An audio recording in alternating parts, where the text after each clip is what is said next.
back? I might be back. I hope so. Are we back? Testing, testing. Hey, all right, cool deal. All right, let's roll. We're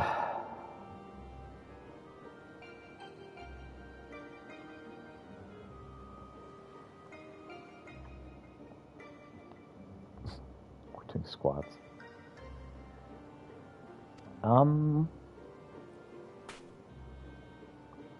What do you want?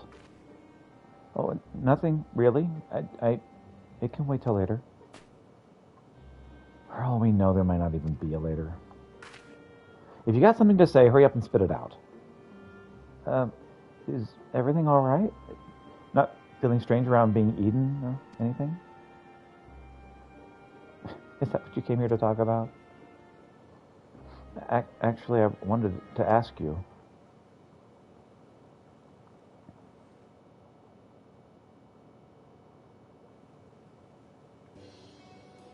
Would you like to go and have coffee biscuits with me? They're not like cow cakes, are they?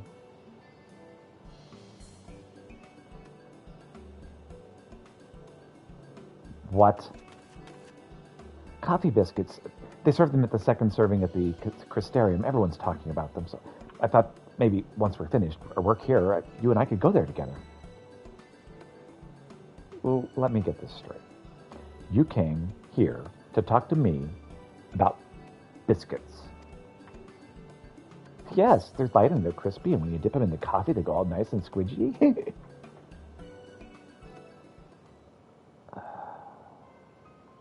The only reason you're even interested in that in the first place is because everyone else is doing it. Why can't you think for yourself? I do what I want, when I want. After that, the world can end any moment. That's not going to happen. Not if I've got anything to do with it. Listen, Gaia, I understand what you're going through. Believe me, I do. But you mustn't lose hope. A new day will come, and then another, and another, and life's not so bad if you give it a chance. You'll see. Shut up. You think you even know me?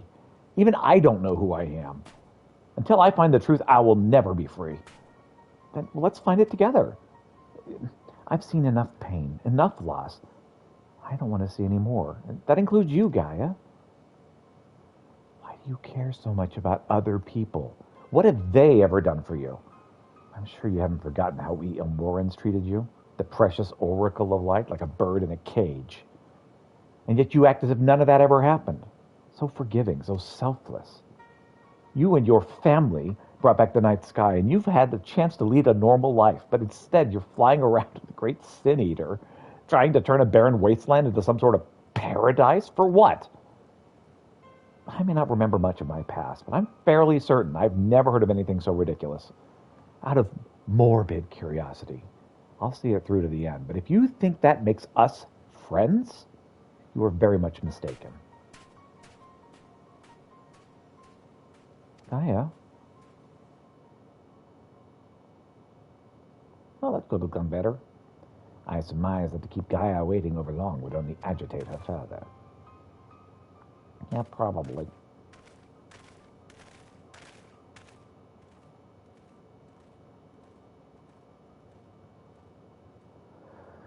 All right. Let's see if we can get this next thing off.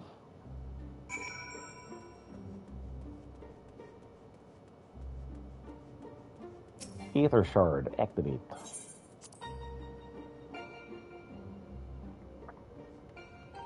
Hey there, Rianji.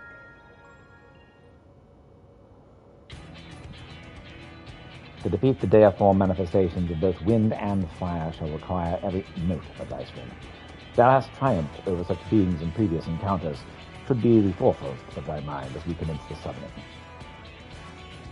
Yeah, I've beaten them both, but not at the same time. Where are we going this time, Oriange? The place called Ashfall doth satisfy our requirements, I believe. The fables speak of travelers sweltering beneath the blazing heat of the midday sun, while after nightfall slicing winds did tear at their cloaks. I see. Hopefully it won't be quite that bad when I draw out the elements. Really, my dear, I remind thee that the focus on not the same from my other thoughts. Whatsoever it is that troubles thee, thou wouldst be better for acknowledging it. Yes, you're right, of course. It's Kylie I'm worrying about. That as well.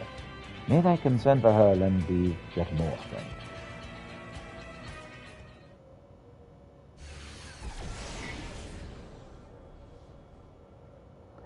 It's time. I'll begin drawing out wind and fire in equal measure. Peter, we'll only get one chance at this. Make it count.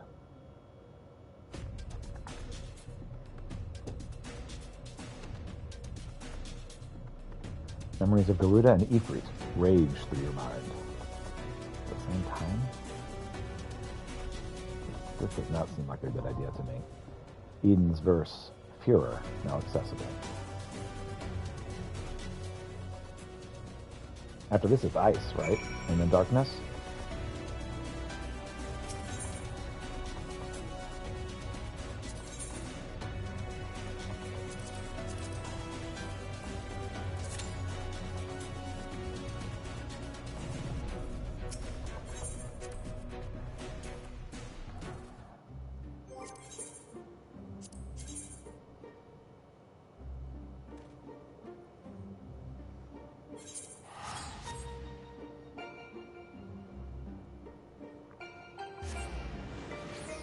$17-minute wait, huh?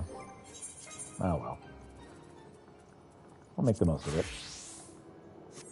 Get some stuff done.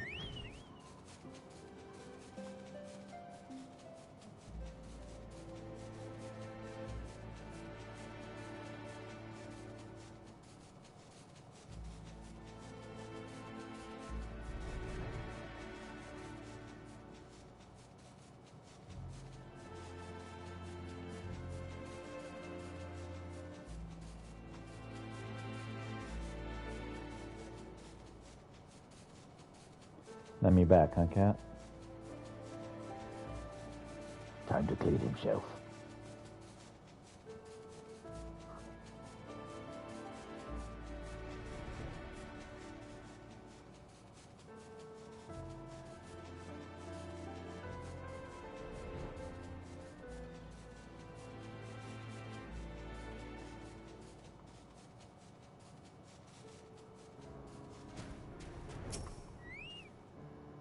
Hello, gentle. What's up?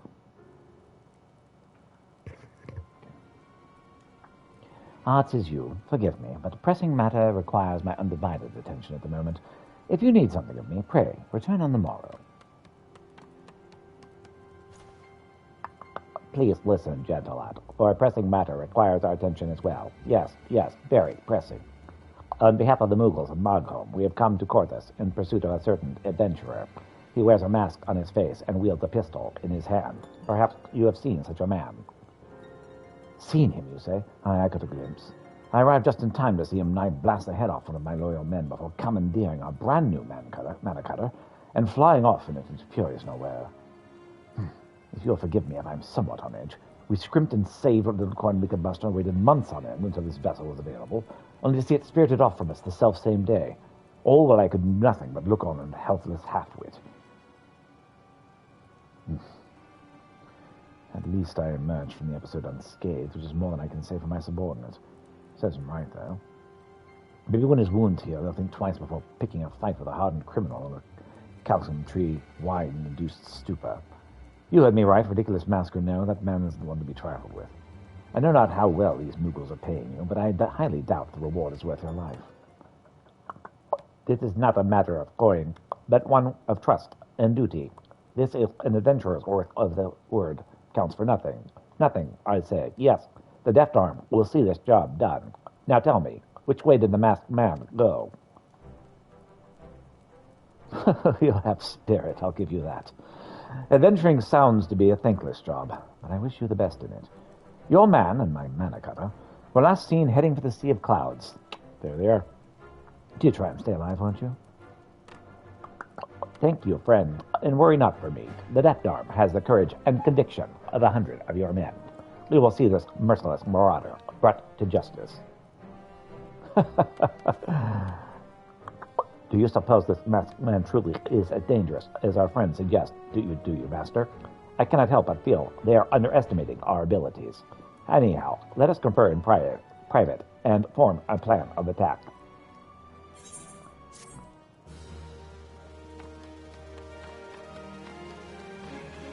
Alrighty.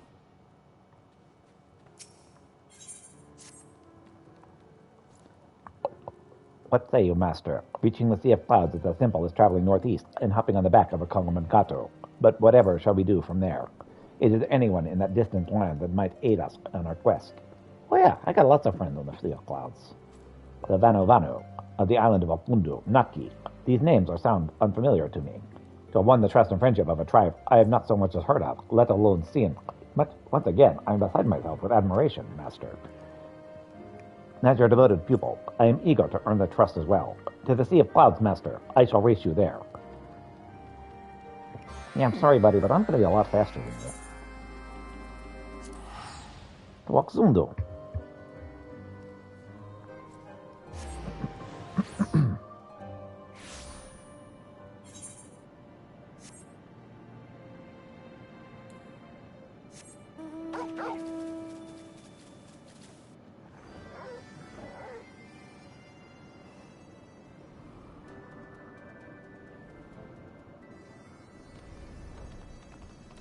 Hey there, Death Arm. You beat me to it. How did you do that? I practically teleported you. Oh, you're captured. That's good. Master, you must save me. I just arrived on these shores where these monstrous bird creatures captured me. I think they mean to eat me. You honor us with your return, Peter. We will celebrate your arrival with a great feast. Look here. Funny how our compass stumbles into our trap like a clumsy Piazza falling into a sinkhole. A strange one it is, but surely tasty. Bring shellcracker. Linu Vanu shall knead its meat into a specialty, catfoot chew. Yeah, I need you not to eat that guy. He's my friend. He's actually my pupil. Your pupil, you say? Oh, forgive me, Piotr. Linuvanu owes you apologies as innumerable as the stars in the night sky. Release the Netherling's bite-sized friend at once. Release the tasty friend. So funny. I see. Linuvanu shares your struggle and your pain, and wishes he could be of aid, but such a person is not known to Linuvanu of the Gundu. Deeply sorry is Linuvanu. It is with shame and heavy heart that Linuvanu speaks with his own worries. But Linuvanu fears for his sister. Linuvali departs of Gundunaki in search of ideas for new dance. Linuvanu waits and waits, but she does not return. Linuvanu fears storm clouds are brewing. Master, if the masked man is behind this Linuvali may be in grave danger. Very grave. We should go quickly. Yes? Oh yes, definitely. Pieta and apprentice are like shining sun to chase away the clouds of Linuvanu's anxious heart. If Linuvanu knows his sister, you'll like to find her in poor Siran Saran. Go in safety, my friends. Thank you for saving me, Master. I am unfamiliar with this catfoot chew, but I would prefer not to be chewed all the same. I must say, I find this Vanu somewhat intimidating. Anyhow, let us be off to war. Whatever that was. Yes, we can do that. All right.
Hello, Lino Valley.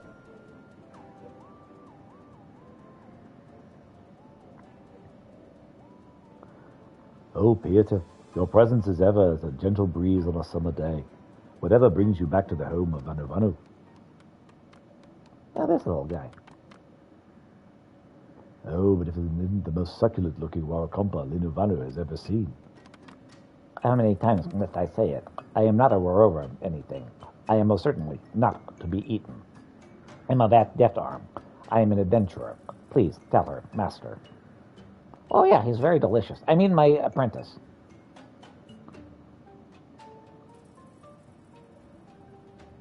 A thousand pardons, friend Deft Arm.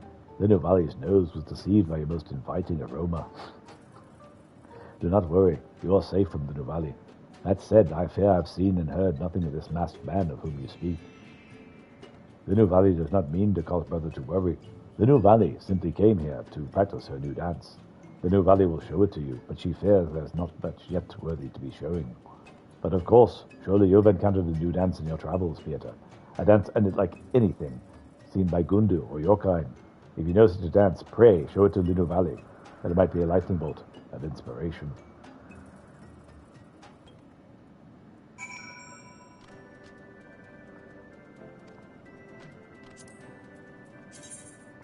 Alright, what dance do I want to do?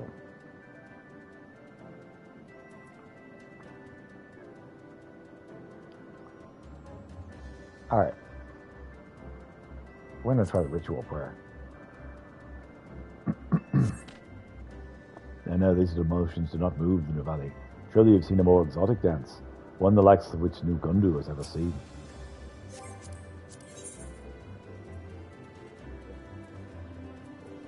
Mandeville dance? No, these motions do not move the Valley. Surely you've seen a more exotic dance, one which no Gundu has ever seen.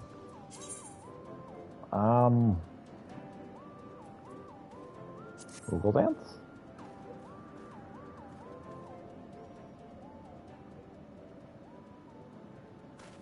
That's what I wanted right there.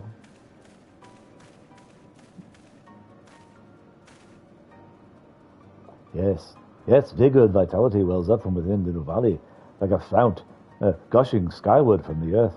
This is the bolt of inspiration I've so long sought. With this, the new valley will create a dance that will go down in Gundu history.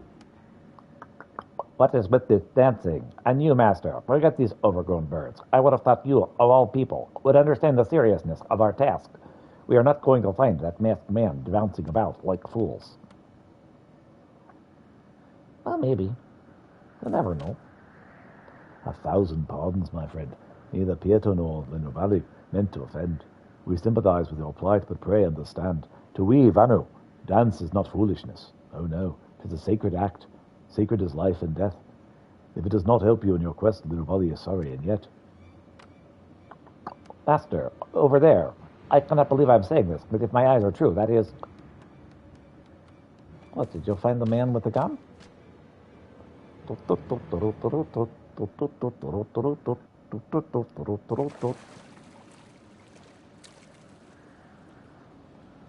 took his clothes off. Is it the same guy from before?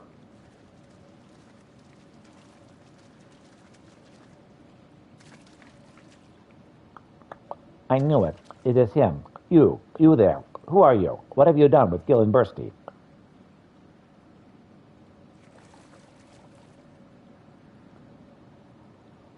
That is our guy from before. Can a man not enjoy a bath in peace? Oh, that's an interesting shot. Then again, I know better than to expect common courtesy from beastmen tribes. Even those who want to travel with more civilized types. You look kind of familiar to me. Oh, well now, there's a face I thought I'd never see again. Though I suppose you could say the same of Najab, wouldn't you, old friend?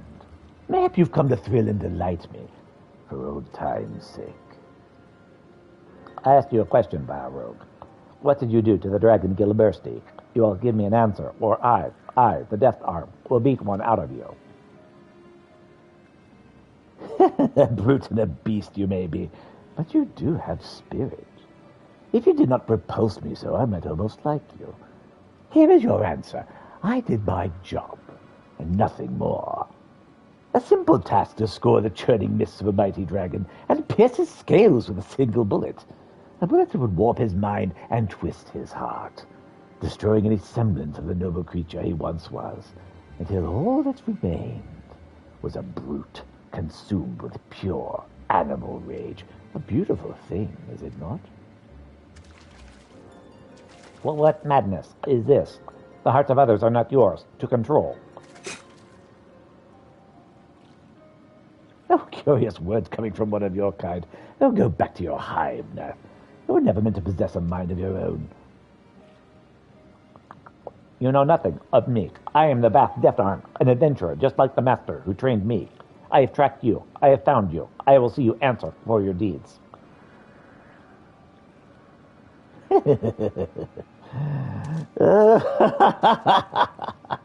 Oh, but my ears must be playing tricks on me. For a moment there, I thought I heard a witless antling say he was an adventurer. Silence. I am more than an adventurer than you will ever be. Now, answer me. What master do you serve? What does he mean to do with Willenbursty?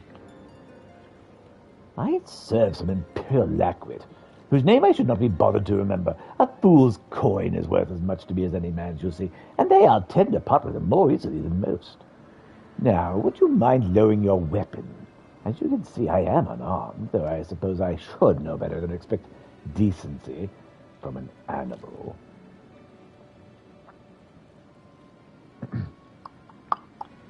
The Death Arm is no animal.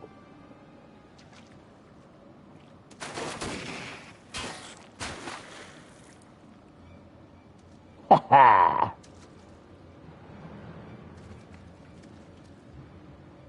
All too easy. Oh, did your master teach you not to trust me? He should have. You do not fight with honor. Oh, you're a quick learner. They're not quick enough, I'm afraid. Now, we do know what it can do to a dragon. I wonder what it could do to a gnat.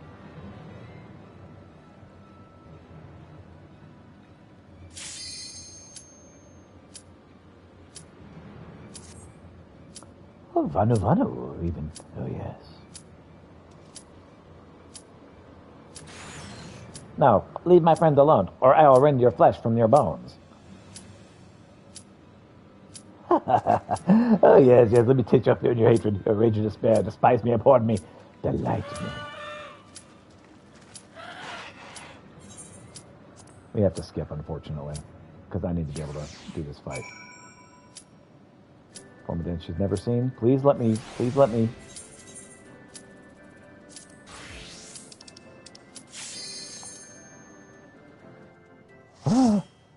That was close.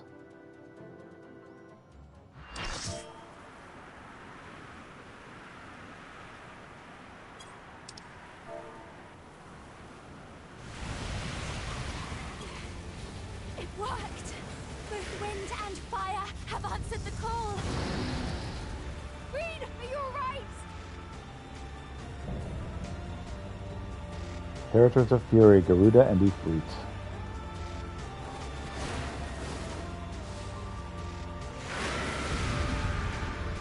Okay.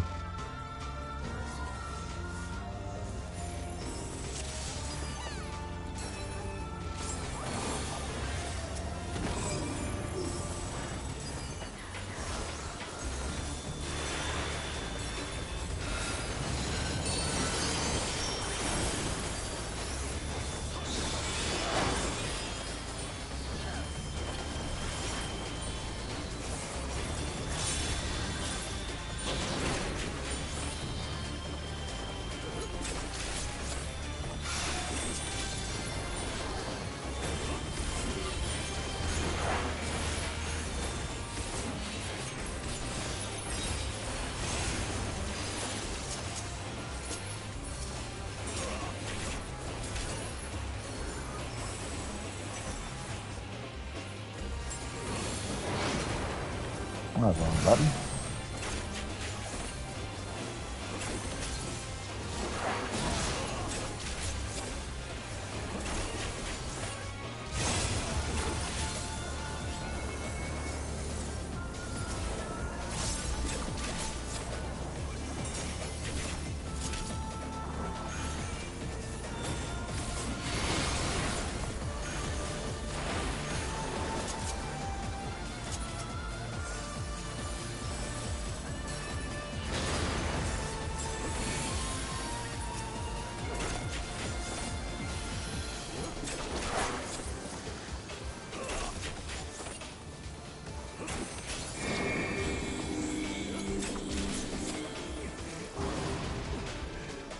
A step too far.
It'll tell me you should move right as it's about to kill me.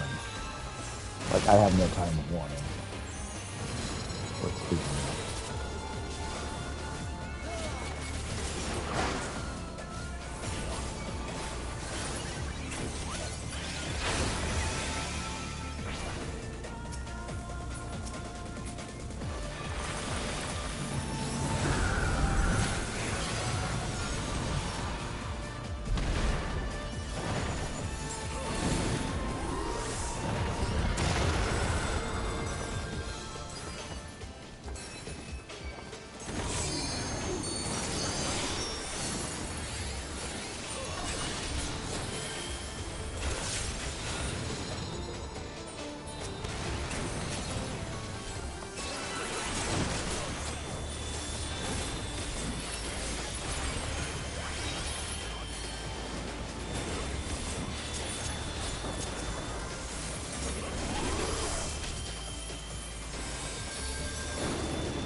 I got out of the way.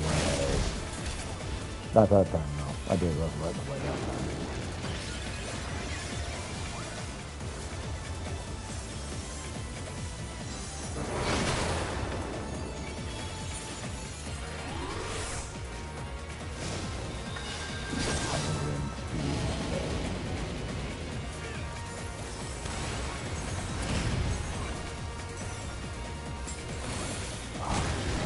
Yep.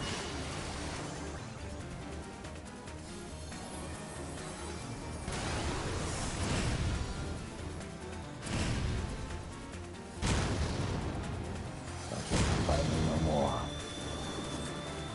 Still things are more important than I am. I do like Captain Smash the monk. That's kind of awesome.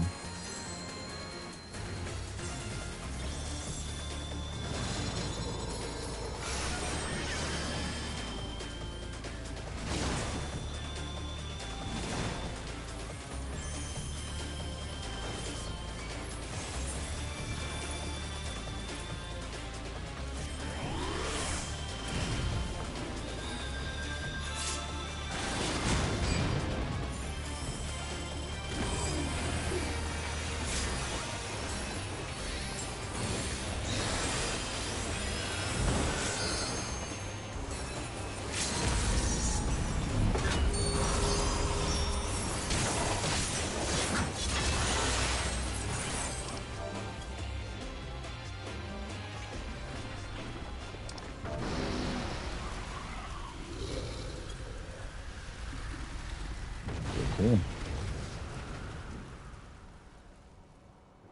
I was able to get that crit hit right before their limit break dropped.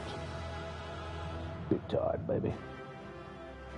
Alright, is Kitty Cat Meow Meow available? Because Kitty Cat Meow Meow like saved my butt a couple of times. Yep.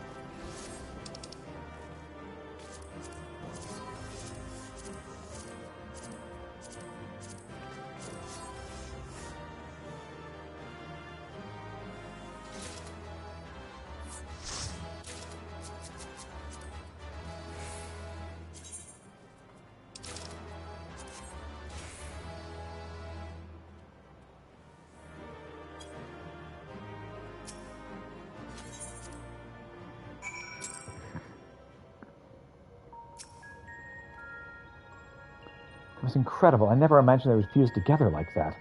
But you took them down all the same. Okay, I logged in. Thank you. It's just another day's work. I suppose the main thing is that there's now 2 elements closer to restoring the Aether of the Empty. Let's go and see what difference it made. I'm going to guess without darkness, there will be no life.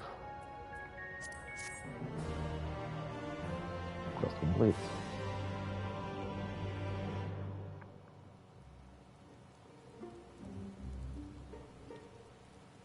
We have rain now.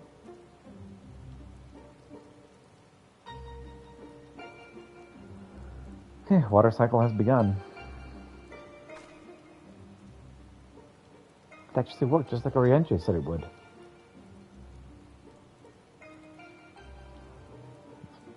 Everything we could have hoped for. Indeed, our endeavors have been paid manifold.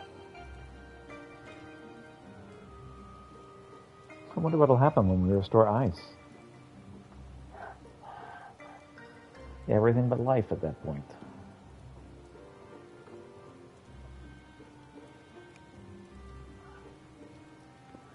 Yeah. Is something the matter? One more element, and then what? 2 more. Ice and then darkness. I've achieved the impossible, I'll still be nothing. No memory, no past, no family, nothing. The world has moved on and left me behind.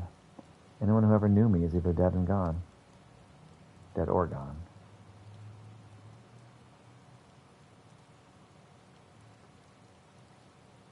So, Almighty Eden, you can mend this broken world, but you can't restore one girl's memories?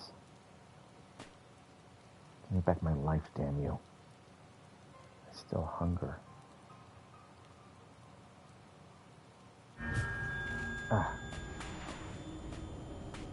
Extinguish the accursed life. Awaken our true power. Enough riddles. Tell me who I am. You are. I am. Gaia. Gaia.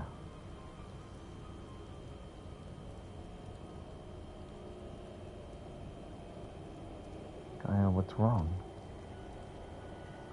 Reclaim your memories. Fulfill your destiny. It'll be Ultimisia when we finish all of this. I don't understand. Gaia, can you hear me? Get away from me!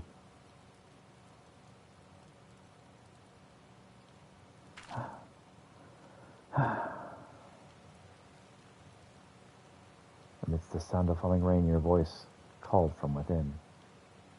Long after the rain passed, your voice echoed on.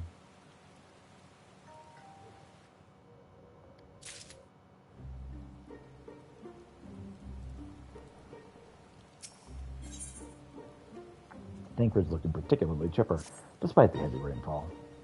While this downpour is precisely the result we were hoping for, the novelty of standing outside in the rain does wear off rather quickly. Not to mention, Gaia's looking a bit under the weather.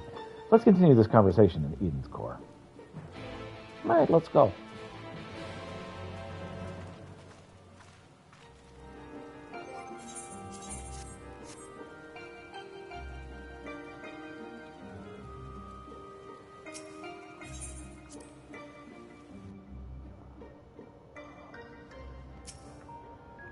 What does it want, and why won't it tell me?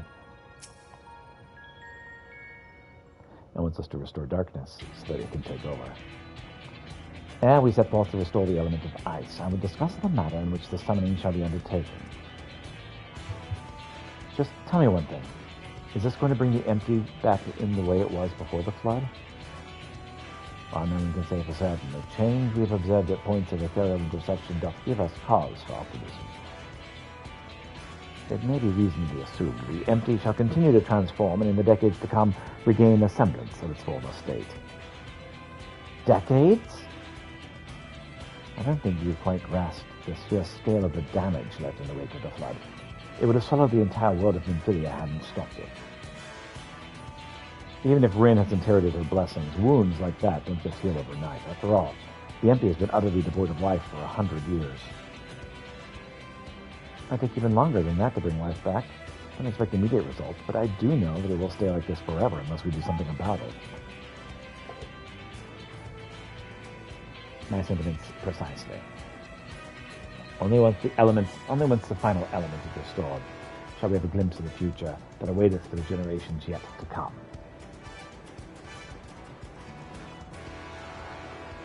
You do all of this for a world that you may not live long enough to see? Here I am so absorbed in my own problems, I spare barely a thought for anyone besides myself.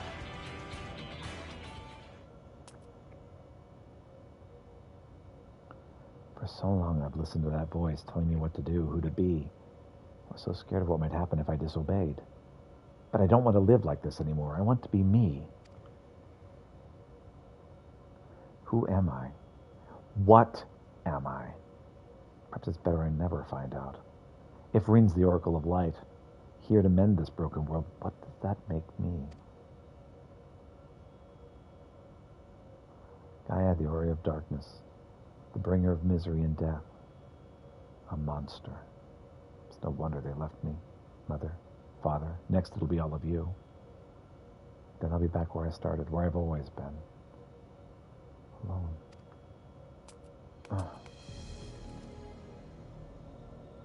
Gaia, is it the fairy? What's wrong? Afraid I might lose control and ruin all of your perfectly crafted and laid plans? No, it's you I'm worried about. Rin, I'm going outside to clear my head. You just do whatever it is you need to do, all right?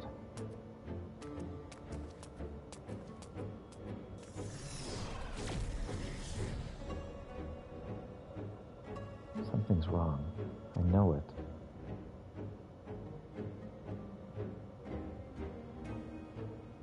Well, that much is clear.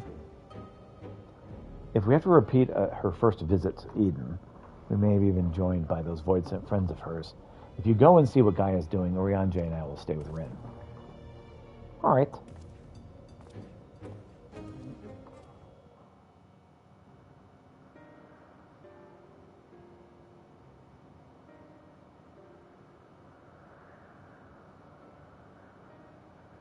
My name is Gaia.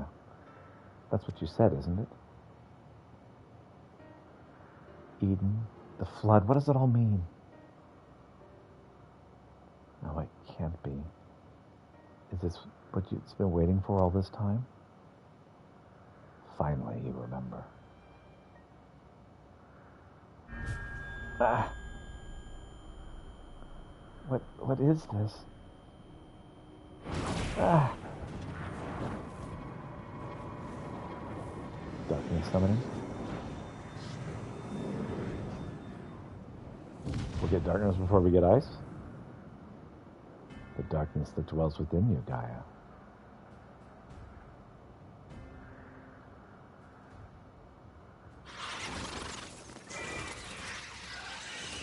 The accursed spawn of light are drawn to it like moths to a flame, pathetic, mindless, easily bid to the will.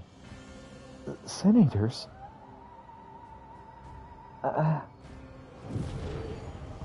Now the time of awakening has come.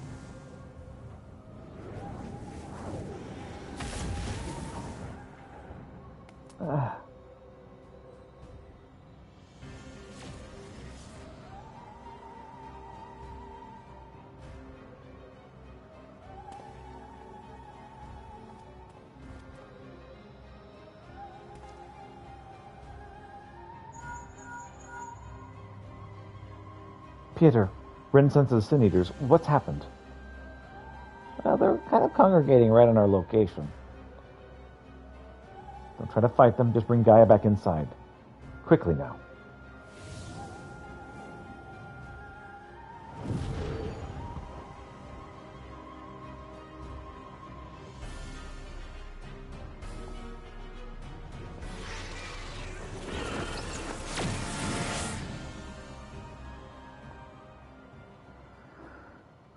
Okay.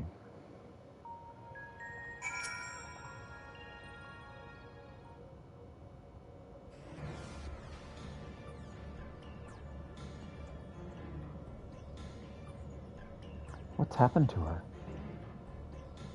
That's concern for later. First we must deal with those Sin Eaters. Beata, if thou wouldst care to repel our assailants without, I would task Thancred with stunning God within. I shall tend to Gaia meanwhile. All right.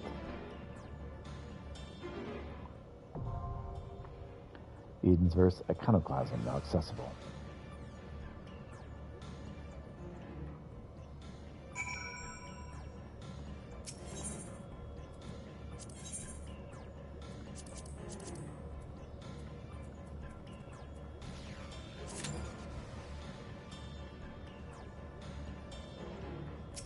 Time to deal with darkness, huh?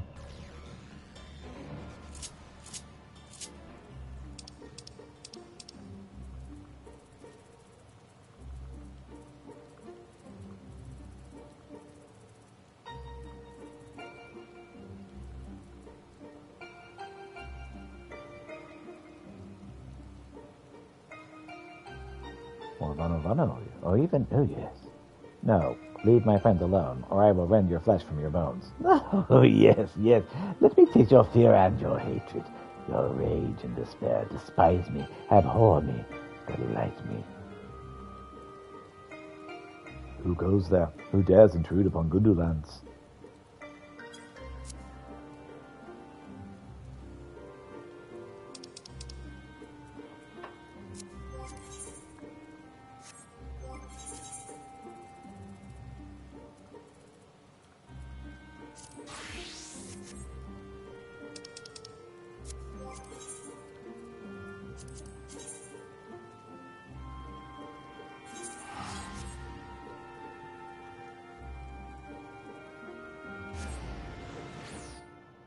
And then I missed the rest of that particular cutscene.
Leave me, master, for all you have taught me, I could do nothing against our foe. And he's alluded to this again. Whatever shall we do? Do not lose heart, friend. For now, let us return to Gundunaki. Brother is surely worried about us, and Dinu Valley would put his heart at ease.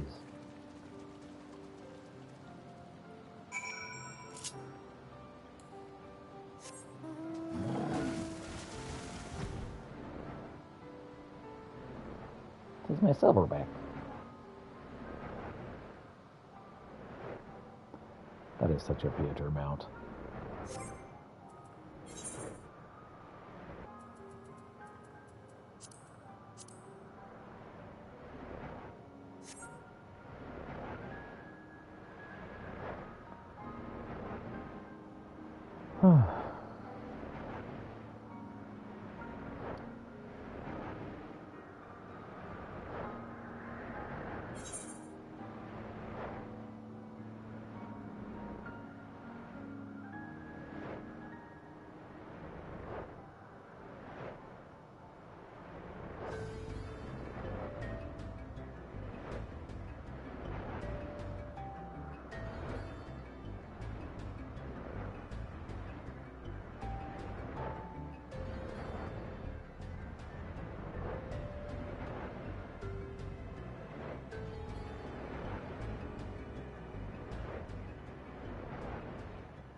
Where shall we go now, Master? Shall we go after that masked man? Perhaps we might begin by tracking down the Master he serves. Or perhaps we shall return to Mogholm and share what we have learned with Master Mogzin. Doubtless, he is eager to know. Kupopo, did somebody call? Well, look what we have here. A cuddly little Gaelicat and a fledgling chick. Have you wandered from your nest to join Minuvali and her friend and be dancing our new dance? Cat? Who you calling a cat? I'm Master Mogzin of the Mogmenders, the renowned guild of craftsmoogles, and repaired the ancient plaza at Barley's. Perhaps you've heard of us, Kupo. And I am no fledgling. Do you not see these resplendent scales? I am Old D, a mighty, powerful dragon. Cower in my wake. And just what are you supposed to be? Why, I've never seen such a portly, pudgy bird in all my life. You do me so great an honor with your words, friend. My cheeks turn as red as the fiery sunset. I am the new Valley of the Gundu, and I bid you welcome to Gundunaki. I do not think he meant it as a... never mind. Master Mogzin, Old D, what brings you to this place? We traveled far and wide over mountains and across the skies in pursuit of Gillibursty. Our journey took us here, but just when we thought we had him, he evaded our paws, Kupo. We may have lost him, but we have now found you. I dare say today is not a total loss. Speaking of which, how did you and your pupil fare in your search for the masked man? Were you able to learn the truth of what he did to Gillibursty? I did. Yep, he's a guy I fought before. He likes to mess with beast tribes. A weapon that can warp the hearts of dragons and beasts. What a positively frightful proposition. The mere thought of it makes the fur on the back of my head stand on end, Kupo. He did catch up with Gillibursty, but he was even less receptive to our words than before. He only let out a mighty roar, then soared off to the northeastern skies in a rage. It was almost as something were calling him there. As much as it pains me to say it, I fear he may be gone for good, Kupo. Preposterous. Gillibursty is the kind and noble dragon as I've ever known. Surely there's a way to reach him and restore him to his senses. I must agree with Old D. I saw it with my own eyes. I did. When Master and Daughter Valley danced together, the rage of the mad Bundu was quick to subside. Yes, the new Valley swears this is true. A dance that can reach the heart of us Vanu Vanu surely is a way to call out to your dragon friend, too. That's right. I know not what he may be, but we must try. Gillibursty has clearly been summoned by some strange land by that masked man's vile master. We must set out in the northeast and hurry to his side. Wait, friend. You do not know what lies northeast of here, yes? It's as is law, the land of nightmares, where all Vanu are forbidden to tread. It's a great shame that Minuvani says she can accompany you no further. After all, Peter has done with Vanu Valley. Think nothing of it. Nothing at all. This is a task for Master and I from the beginning. And Master and I will see it done. Is that not right, Master? Such powerful words, Kupo. I have the utmost confidence in you. And with that, I do believe I'll be heading back to Mogholm. My hammer was made for crafting, not fighting, after all. You are going home. What foolishness is this? You care for your friend Gillibursty, do you not? Surely there is some way you could be of service without fighting. Any way at all. That's right, Mogzin. I thought you were a friend to dragons. To Gillibursty and to me. I'm sorry, but you'd be better off without me. You must believe me, Kupo. I do. That Moogle, have no shame. It would seem I was right about him after all. He is a lazy do-nothing, a slacker, nothing more. There's a restroom. I'll be right back.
Say it is not so. I thought Boggs had a friend to dragons, to university, and to me.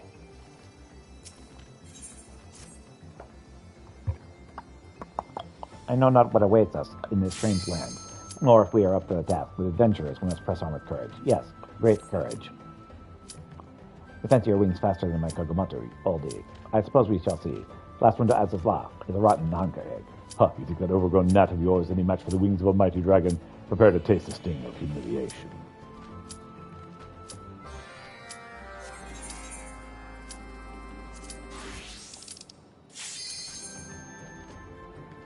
Let's do it.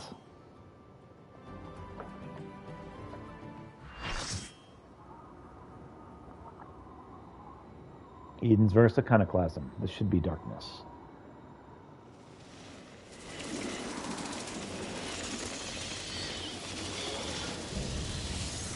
Antithesis of conscience, the idol of darkness. So many of them. But nothing we can't handle.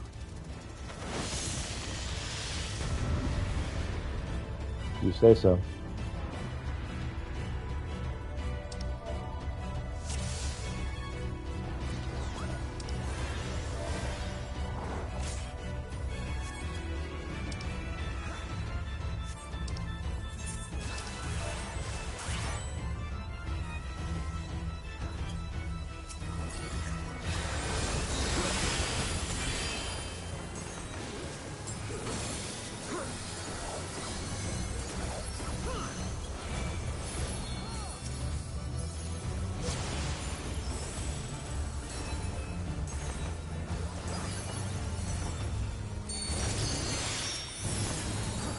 Controlling them.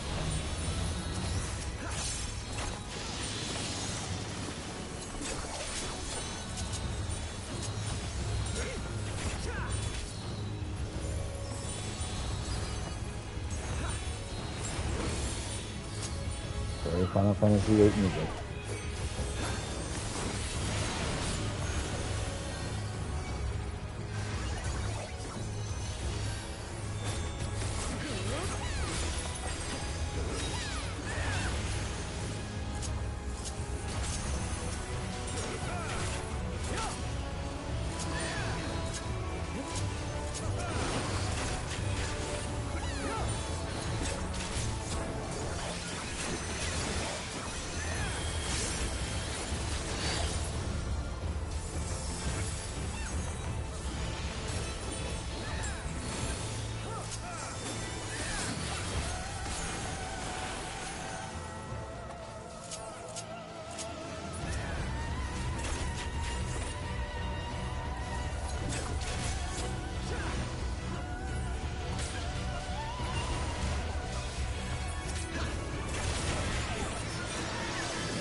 Parsnip cat leather. I love it.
And off I go, the edge.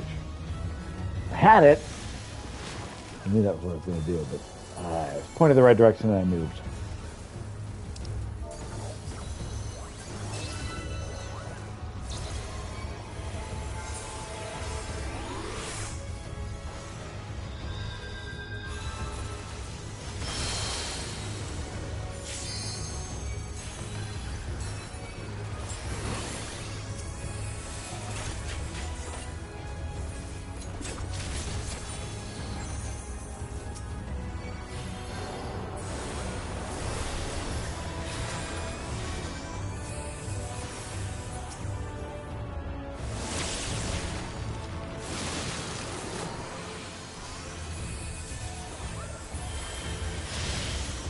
Good team.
How did Kitty Meow survive twice?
Oh.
She won't wake up.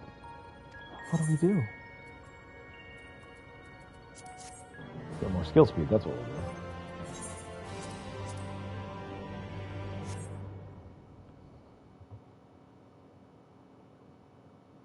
What is this place?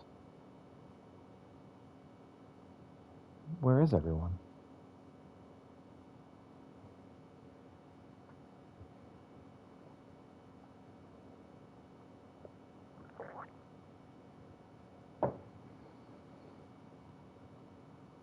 So I'm all alone. Even the fairy is gone. Endless silence, endless darkness. Is this what death feels like? It's no use, no one can hear me. How ironic. All those times I wanted peace and quiet, now that I finally have it, I wish I had someone to talk to. That I could stand to be around them, while they're interfering and fussing, yet I was never lonely. It's no use. Even after everything we went through, my memories still won't come back. There is no future awaiting me, only emptiness. These memories, they can stay lost forever, if only this pain will leave me.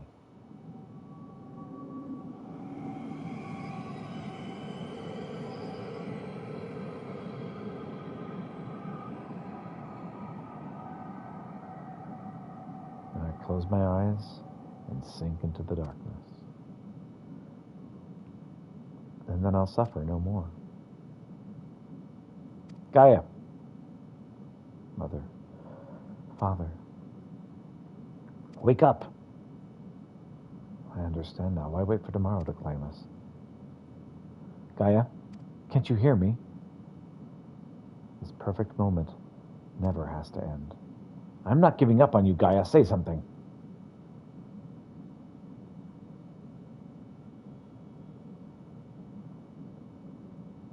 What do you want? Please, I'm begging you. Remember all the things we said we would do. I'm going to the second survey for those coffee biscuits. I'd never. Gaia?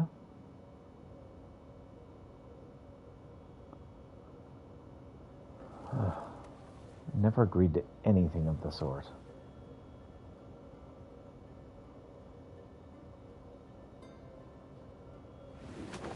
Oh, thank goodness, I was so worried about you. Did you have to be so loud?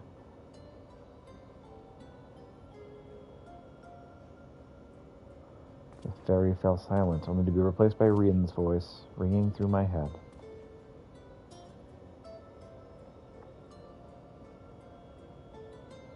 I never would have thought I'd be glad to hear it.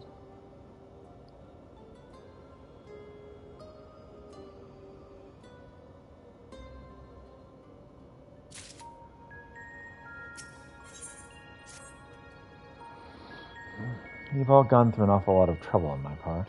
For what it's worth, I'm sorry. Anyway, I've delayed you long enough. Please carry on with whatever it is you came to do.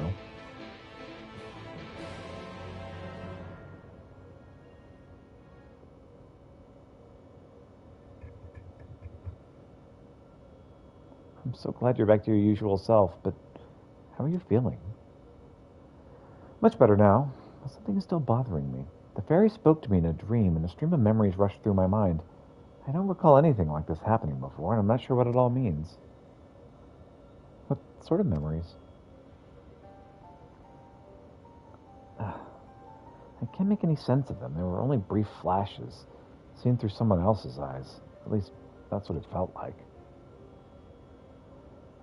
Nymphilia, that is the first Oracle of Light, once served Hydaelyn as the word of the Mother. If the Oracle of Darkness is her counterpart on her Zodiarch, then we had best prepare ourselves for the worst. Aye, the night's return did tip the ethereal balance toward activity, which may have served to awaken the fragment of his power in the first. Having thus roused, he did then fix his gaze upon she who had been marked by darkness, Gaia. Marked or no, Gaia is still her own person.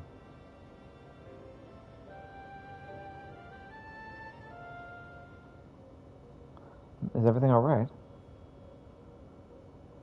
It's nothing. Anyway, let's forget all about that for now. There'll be plenty of time to think through it once the last element's restored.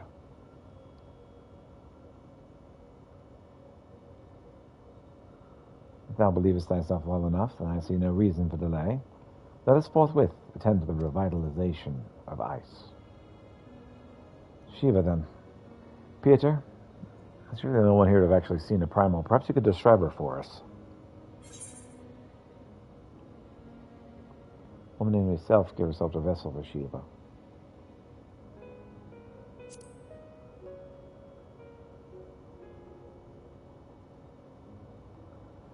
So she summoned into her body the imagined essence of someone who lived over 1,000 years ago? That such a thing should even be possible. The long-since departed Shiva was a source of great inspiration for Iseo, whose method of summoning differed greatly from any we'd previously encountered. By the echo did she bear witness to the deeds of the noble Shiva, and thus was she moved to dedicate her being to that self-same cause. 'Twas this devotion that granted her the power of a primal. So she was able to control it herself?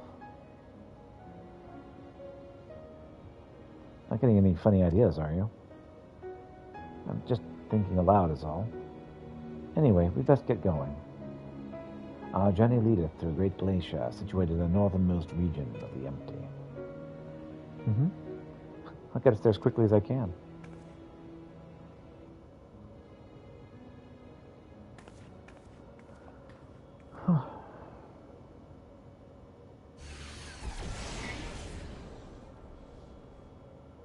It's time to draw out the ether.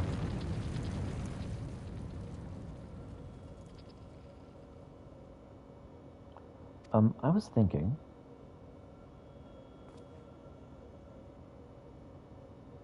that I should go with you this time. I want to be the vessel for Shiva.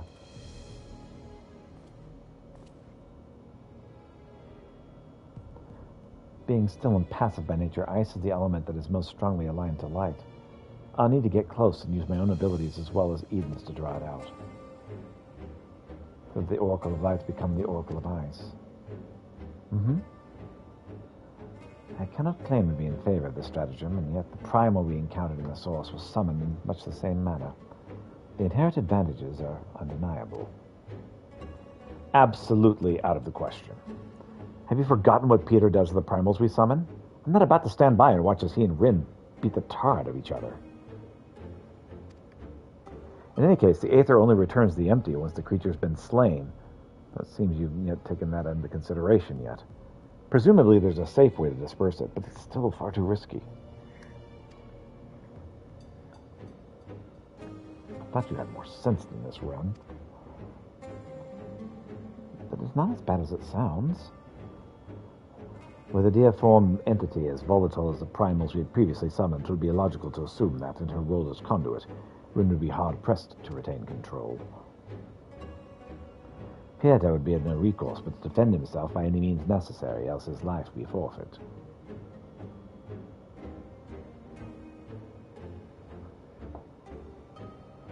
Look, I know it's dangerous, but I can't let that hold me back. Please, I've got to try. I don't see why this is even necessary in the first place. You've never had to take risks like this for the other elements. Eden possesses almost infinite power. What would happen if it began acting of its own intervention? If it started to feed on the Aether, just like all the other Sin Eaters, it would undo all of our hard work. It is a disconcerting eventuality, and one we cannot dismiss. I'm worried that even if we realign the elements, things will eventually return to how they were following the flood.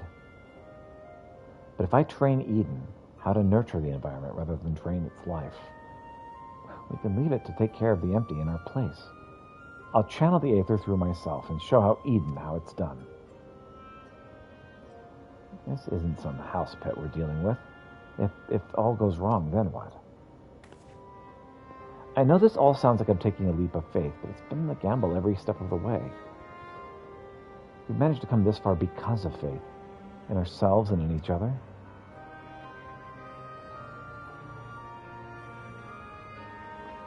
I made my feelings on the matter perfectly clear, but what say you, Peter?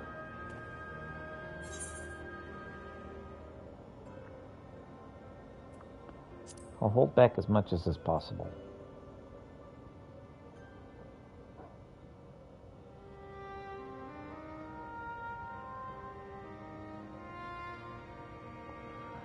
Bryn, I suppose you've got your heart set on this, so there's no point trying to dissuade you. Just don't do anything reckless. Is that clear? Next, Crystal.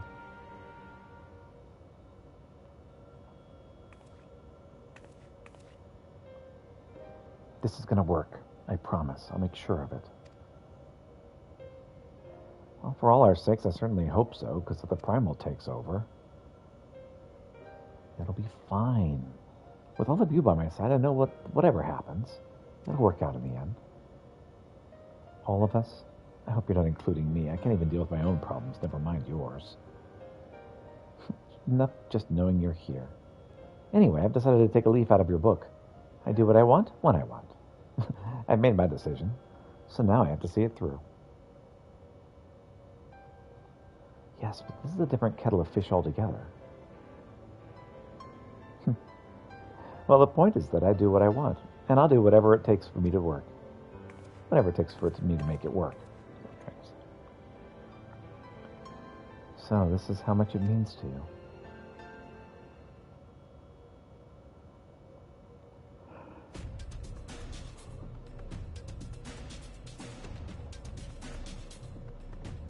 Memories of Shiva envelop your mind.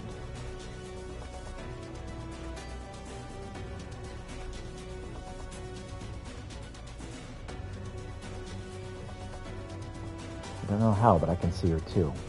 This might actually work. Eden's verse refulgence.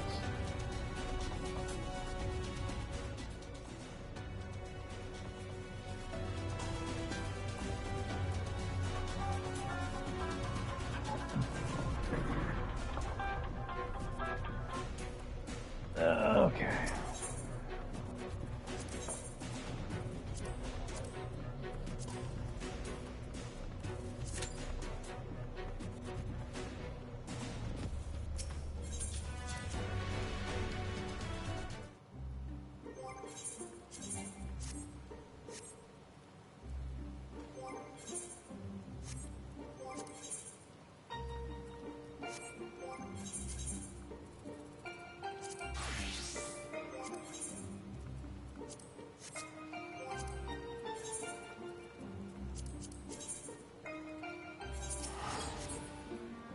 To Helix.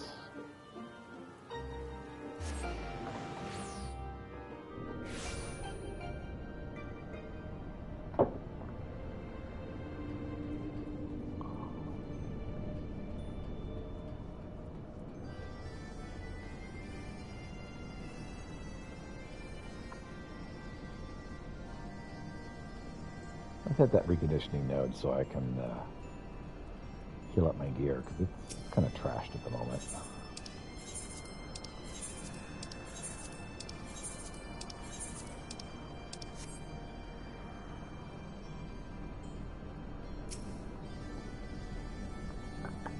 An island made of metal and machinery. It is strange to me, Master. Very strange. However, are we to find Gilibersti in such curious, forbidding environs? Worry not, my fearful, faint-hearted friend. This land may be unfamiliar to you, but not to me and my kind. Yes, I can feel the presence of a mighty dragon all around us. We need only stop one and ask politely if they've seen aught of Gilibersti. Surely they would not be averse to lending a fellow dragon their wisdom. You are fortunate indeed I accompanied you here, are you not? Yes, I dare say you are.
What is the meaning of this?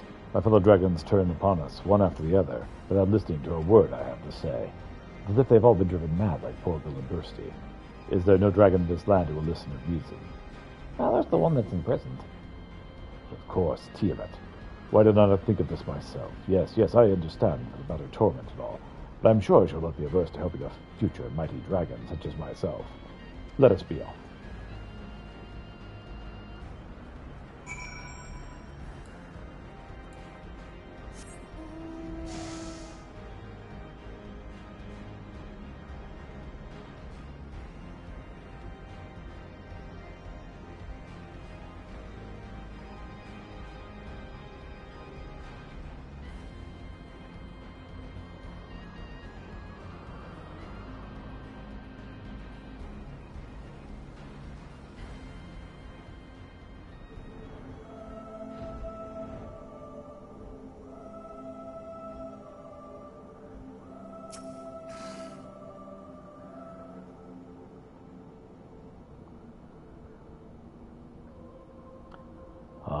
The child who doth walk with my father, what bringeth thee and thine back to my forsaken abode? Well, they were looking for a dragon who was hit by a magic bullet, and now he's evil and kills people.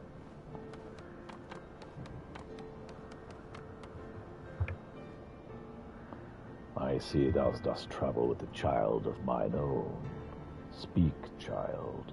What dost thou seek to visit me in my lair of desolation and woe? O great mother of dragons, many a tale of your suffering and sacrifice have I heard from my friend Pieter here. I understand your agony and woe, truly I do, and I will let you return to your torment. But my friends and I were just wondering, might a dragon by the name of Gilibersti have come this way? He's a friend of ours, you see, quite large and red, and the name is not known to me, but yes, child, I have seen thy friend. A sorrowful sight he was, tearing through the skies, racked by wrath as if his mind were no longer his own. He is not the first, and I fear he will not be the last. For it would seem that there is one of these lands who wields an ancient power, one that can bring even mighty worms to heel. Curse it all. Is there nothing we can do? Is Gilibersti already lost to us? Abandon not hope, my child. The mind of a dragon is not so feeble as that. There is yet a way to bring your friend back. This I can assure you. But how? We've tried everything, and to no avail. What else is there we can do? 'Tis simple, child. Thou needest but call out to him with a roar summon from the very depths of thine own heart. That, and that alone, will stir your friend's heart and return him to that which he once was. But No, wait, I see. When we last saw Gilibersti, I called out to him with words, but mere words could not reach him. Thou dost see true. Now tarry not with this den of woe, but fly swiftly to the floating island that lies northeast of here, to thy friend's side. Free him from his misery, and leave me to mine own. I shall do my best. Thank you, Mother Tiamat. You have suffered too much now, would you? I cannot help but feel that we have a big problem. I'm reminded of days long past.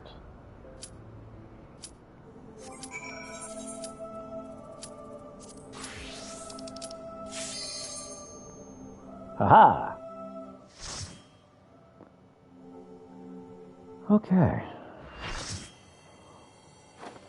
I call upon the power of Shiva.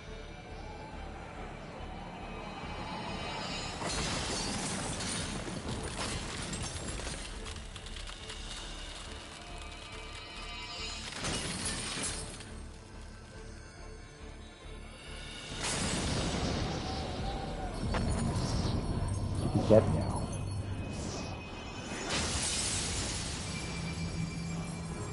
Now.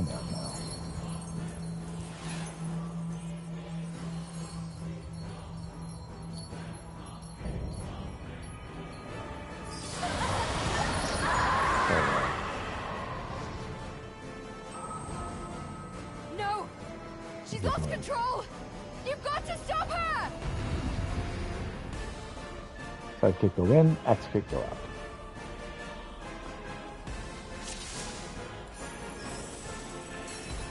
Fools. You would stoke the fires of conflict.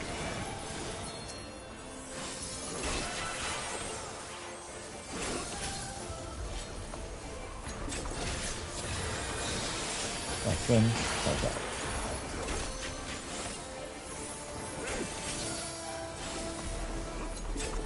The light shall usher in peace.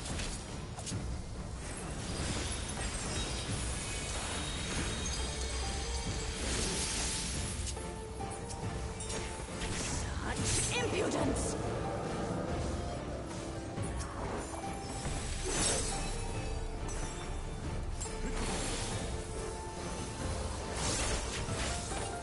Resplendent ice, grant me strength.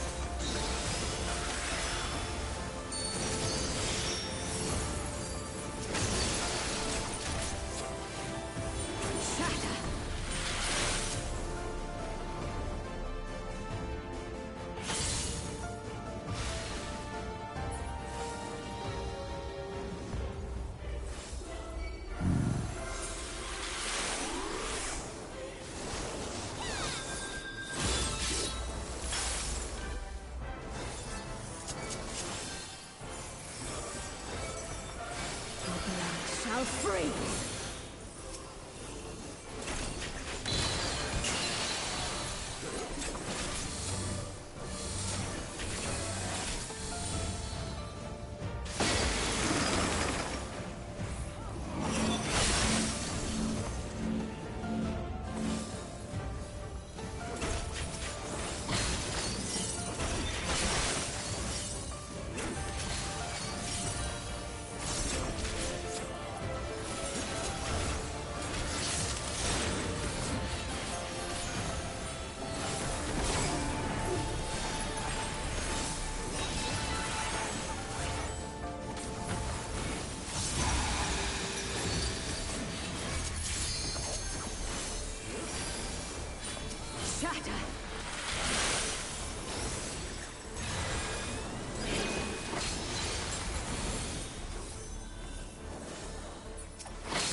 The light shall usher in peace.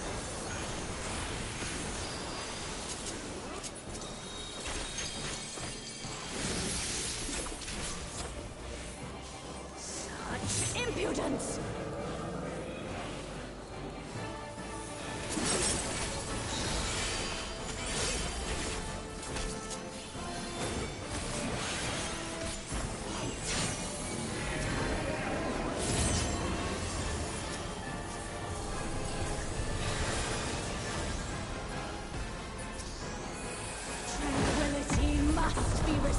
to the land.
Light consume you.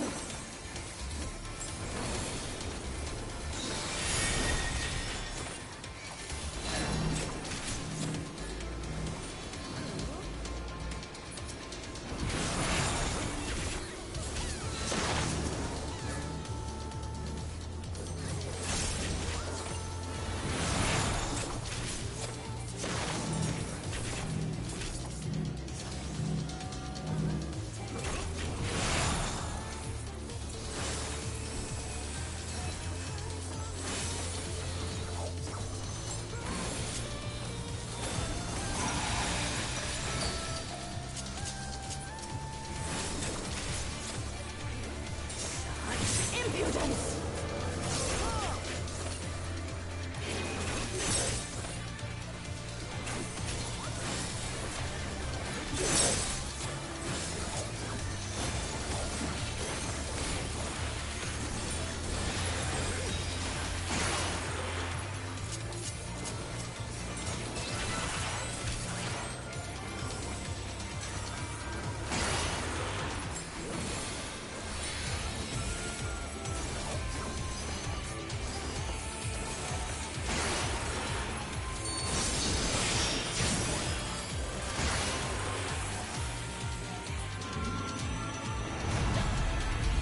Then? I can't.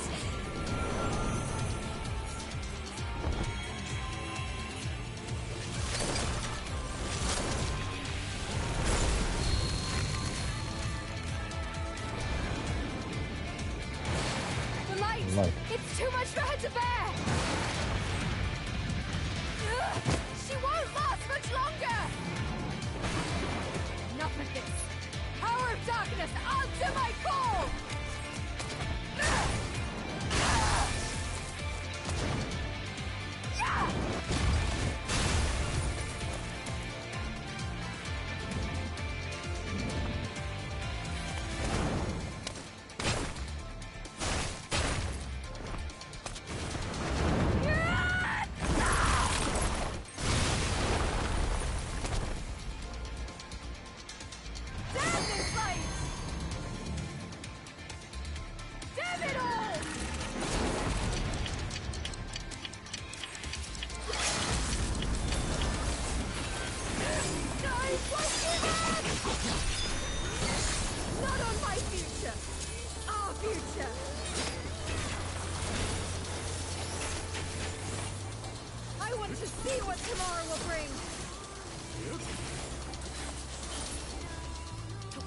Trouble in Paradise.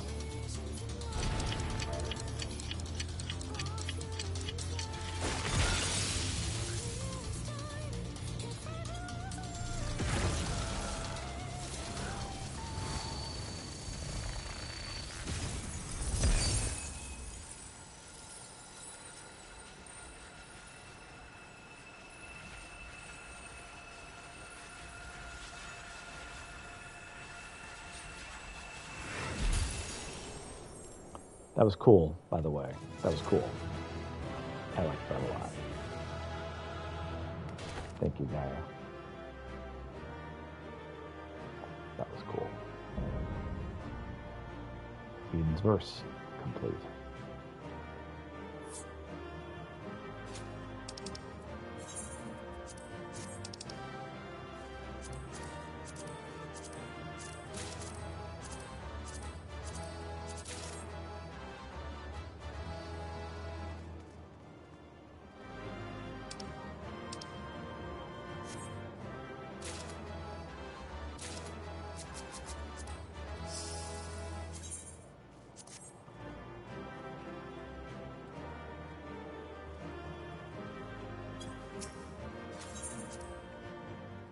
Oh, well, thank you.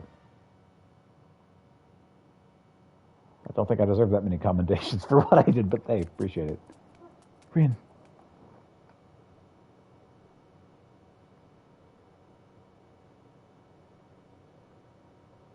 You were there. I heard you. What happened to Shiva? Is she still in control? No, she's gone. But Gaia? What? That hammer. It matches your dress.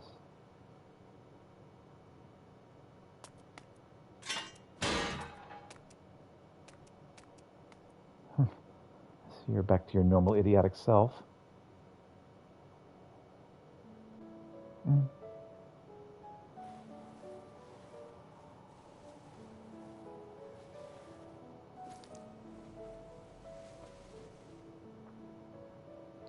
Look, isn't it pretty? Maybe we could take it with us. No. Ice tends to melt, you know. I'm not this sort. Oh, if you say so. Anyway, I might even make a nice necklace. That's a brilliant idea.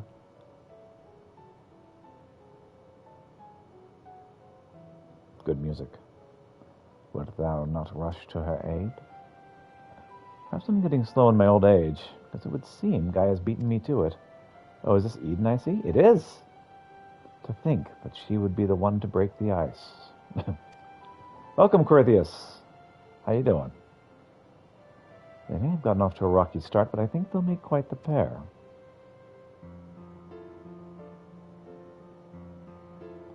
Isn't that a hint of melancholy I detect in thy voice? Something akin to a pining mother bird whose chicks have flown the nest. Busy, gotta redo some banking stuff today. Ah, bless you. I'm so sorry you're dealing with that. Hope it all goes well. Father bird, if you don't mind. But you're not entirely wrong. Gotta love the Final Fantasy VIII music. Still, when the day finally comes to say goodbye, it hardens me to know she won't be alone. Also love this elf. Final Fantasy VIII is such a great game. Such a fun game. You know, I really like the story and the music in Final Fantasy VIII. The gameplay, just... It's a no from me, dog. My wife adores Final Fantasy VIII. When she gets to this, she's going to have a blast. Yeah, it was her first Final Fantasy game. For me, it was a very flawed game. Like, I still love it, but it's flawed. It's kind of like Final Fantasy XII for me. It's like, man, I wish this game lived up to its potential. Loved it because it's easier to not level up at all. Right? Yep, that's correct. Just don't level up, beat the game. After all, we can go to the second survey for coffee biscuits. Fine, you win. And if they're anything less than perfection itself, I'll never let you live it down. Level 7 final boss. Yep. That's how you can play Final Fantasy VIII. That's correct. The game where grinding actually works against you. If they're not to your liking, there are plenty of other things to try.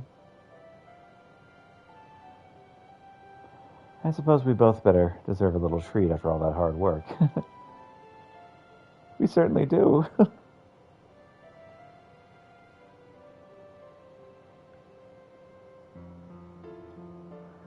There we were, laughing as if we had not a care in the world. Fleeting though it was, in that moment, I was content. My life was never meant to be so simple.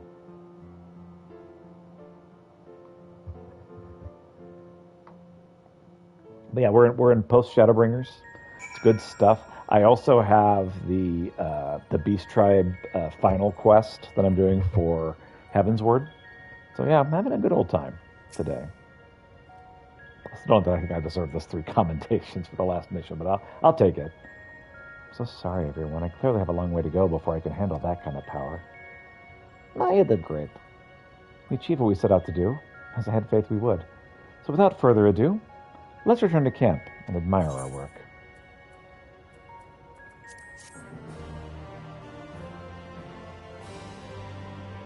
All right. Another couple hours of streaming today. I see green.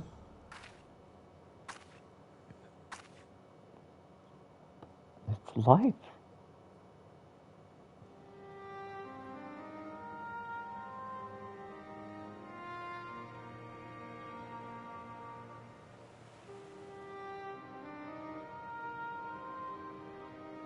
Has to start somewhere, right?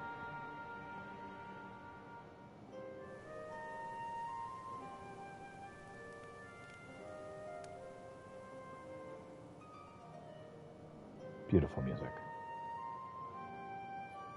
That's what I love about Final Fantasies. The music, I mean, even in the bad Final Fantasy games, the games I did not like, the music's always good. The rapid propagation of flora appeareth to be limited to the intersections of ethereal channels, as per our earlier findings.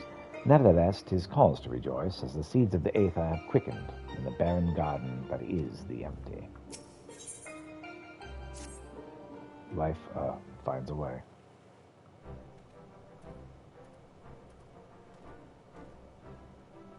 I love also this dirty cloak that I got for the dancer.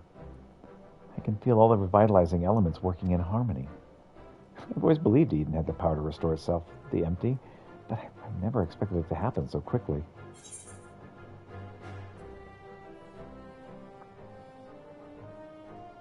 I think we all the Gaia's skills with a hammer. Hammer, whatever are you talking about? I am a woman of gentle birth, hardly the sort to be swinging a rude thing around like that.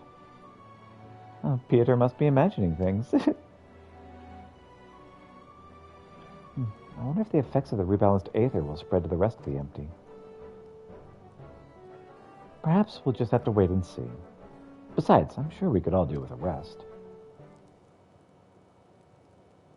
I must say, Rin, it's refreshing to see you take a more measured approach for a change.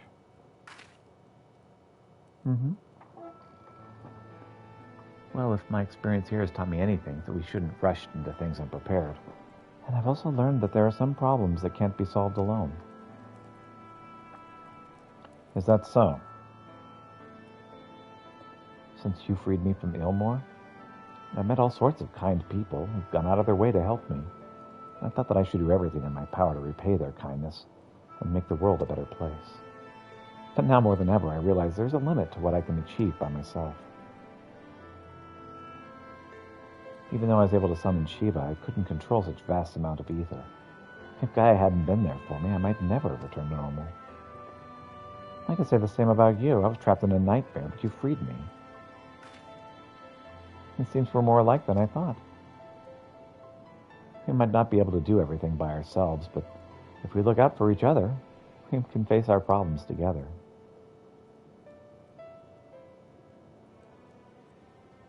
That's what I just said. That's if you don't mind.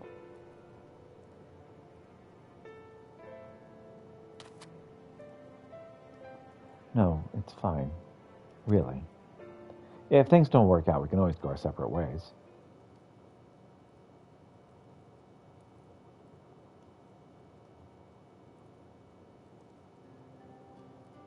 But on the other hand, if I can resist the urge to punch you whenever you annoy me, which I must say is quite often, I have no objections to staying around.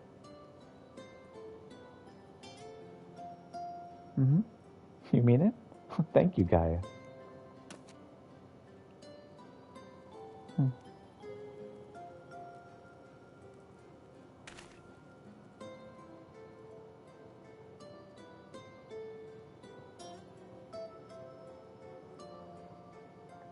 May I suggest we continue the conversation in Armorang? Though the empty may now support with foliage, the land's normalization hath but begun, and to linger over long still entaileth risks. Yeah, he's right. Mm-hmm.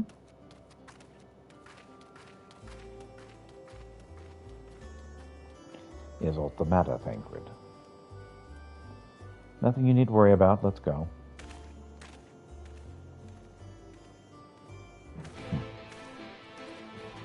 Just accepted.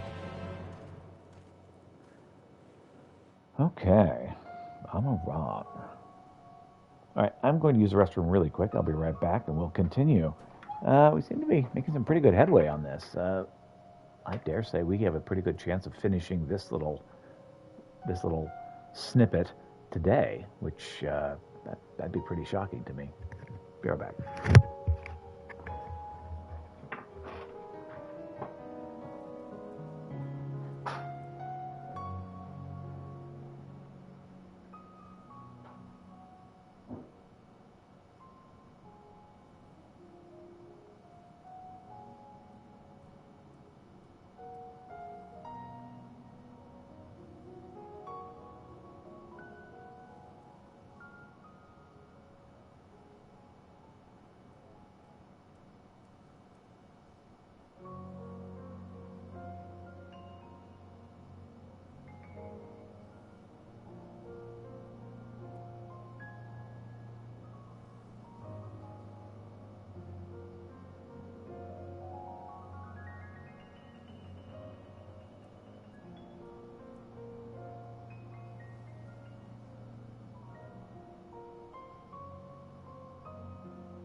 And we're back. Before we do anything else, we should report to Valfort. He'll want to know how we're getting on in the empty. Speaking of Mord Souk, there's a snack of some sort that caught my eye last time. I can't quite describe it, but it looked squidgy. Despite a strong suspicion I may live to regret it, I'd like to try one. Oh, I think I know the one you mean. They may not look much to look at, but I bet they taste amazing. Perhaps we could also try a pot of the jellied wrigglers, or whatever they're called. I'll even let you take the first bite. Ew, no thank you. First coffee biscuits, now worms and jelly. Heavens forbid the two of you might actually eat some proper food. Pieta, might I ask a favor of thee? Whilst Urianger and Thancred and I return to the Crystarium to inform our comrades of our recent exploits, I would have thee accompany Rin and Gaia to Mord Souk. Sure.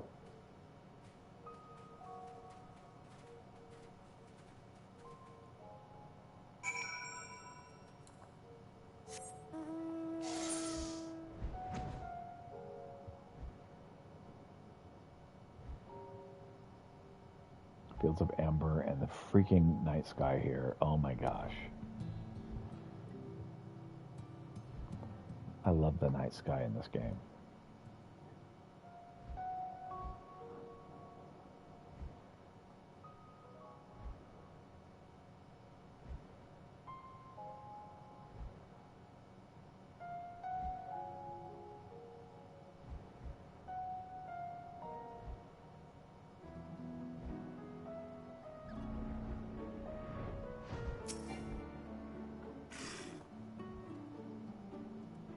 Trust all is well, Miss Gaia.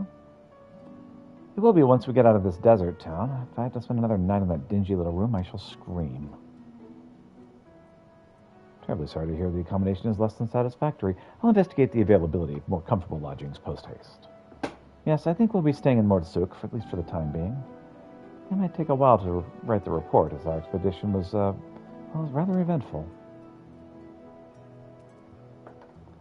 Pieter, I really appreciate everything you've done, but I'm sorry for all the trouble I put you through. Still fretting about that, are you? What's done is done. Besides, it all worked out in the end, didn't it? You're right. Now, how about that treat we promised ourselves? I don't have any coffee biscuits here, but I've heard the Wriggler cakes are to die for. Or was it you'll die from eating them? Well, there's only one way to find out, I guess. I'm sure trying the local delicacies will keep us occupied between writing reports and thinking about the next plan of action. Hopefully we'll have another chance to visit the Empty to see how things are coming along. I didn't even think about leaving me behind. Well, of course. Hit right. How many of those have we got now? Unlock the next quest, which complete the main scenario quest, Echoes of a Fallen Star.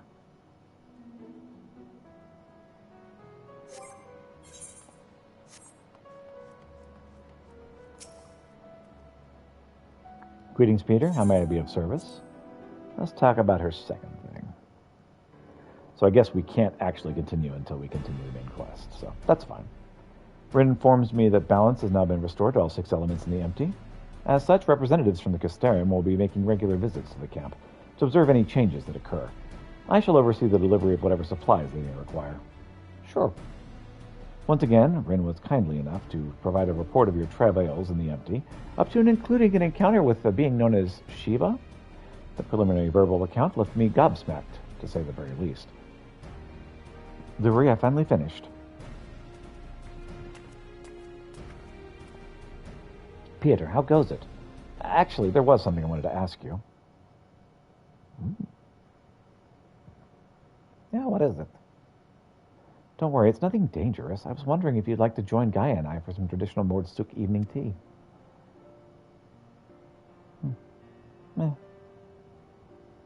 Sure. In the meantime, I can read through your report. Sure. Here you go.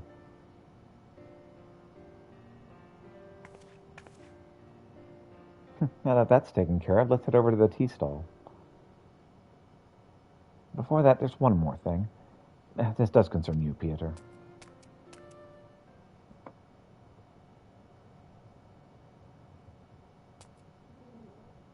I found this in Eden's core. It seemed like it could be important. For all I know, it might even help me get my memories back. But even when I look at it more closely, I see images of you swirling around inside it. Whatever this is, probably means a lot more to you than it does to me. Crystal contains Eden's memories. I've seen one of these before, haven't we? Oh yeah, we had this last time.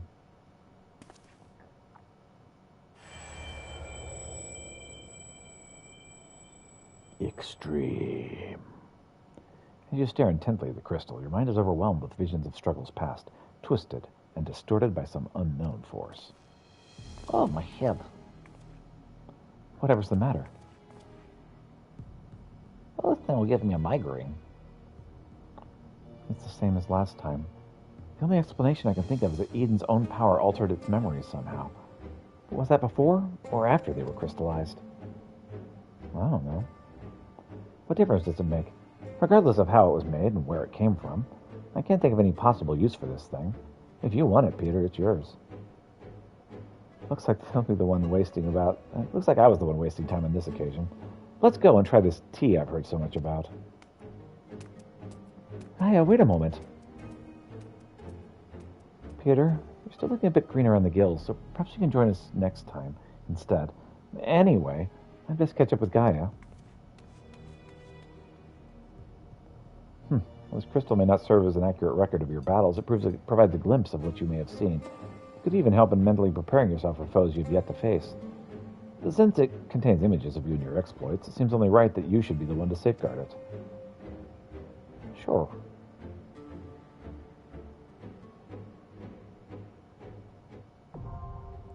Eden's verse Savage. now accessible. Duty Finder's updated.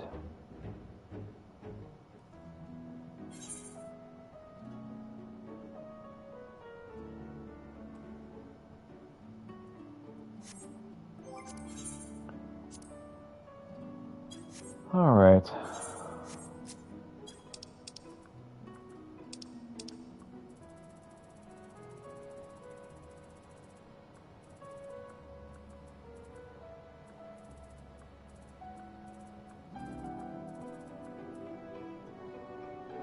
Unless Gillenbursty called out with him words, and Mirror did not reach him. So I suggested floating on the lies northeast of you until thy friend's side, free him from his misery, and leave me to mine own. I shall do my best. Thank you, Mother Tiamat. And please try not to suffer too much, won't you? I cannot help but feel like we should have shown a bit more compassion to that poor dragon, but I suppose we had little choice. Yes, little choice. In any event, you know our destination now, so let us be off.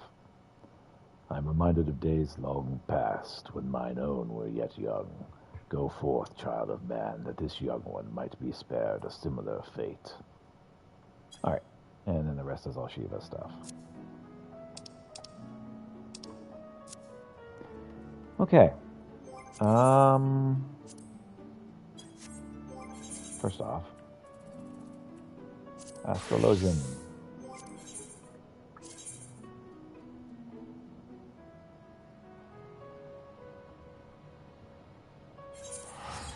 Okay, Helix.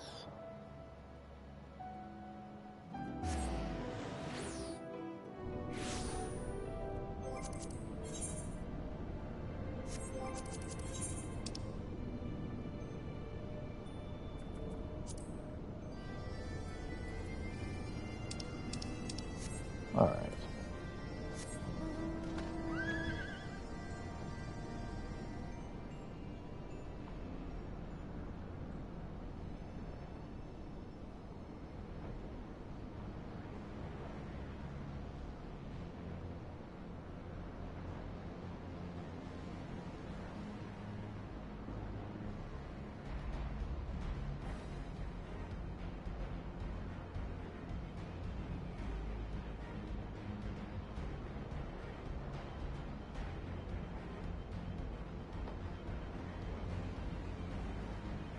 Discovered a new location.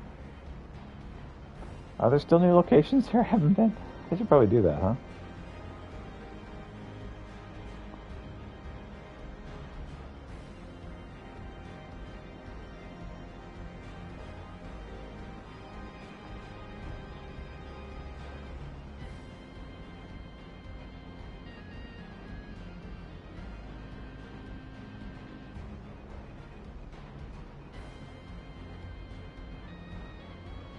Biomass incubator.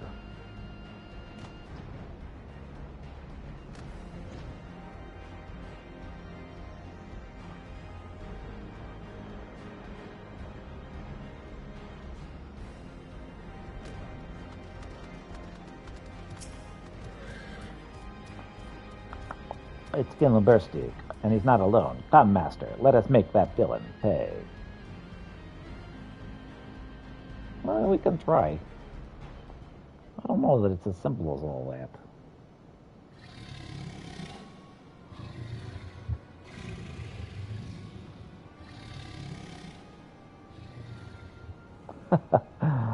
That's mighty elegant technology for you. One clean shot and even a mighty dragon can be brought to heel.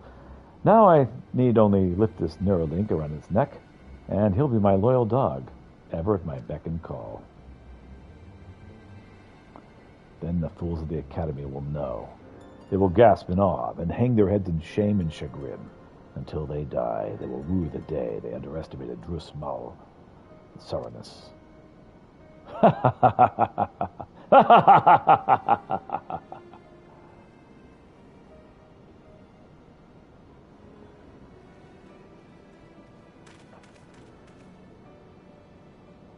I'm glad to find you with your clothes on this time, Mr. Catman.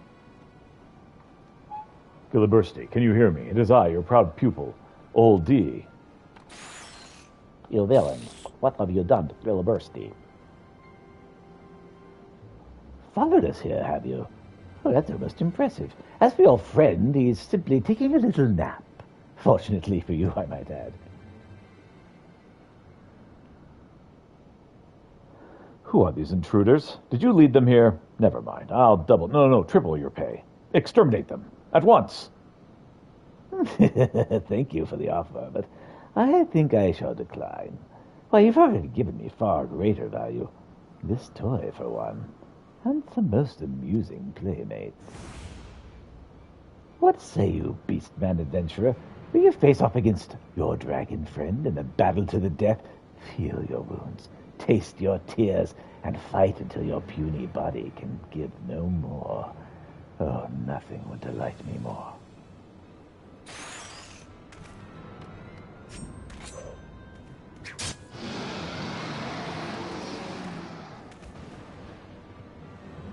What do you think you're doing? Hand over my bracelet. Without it, I...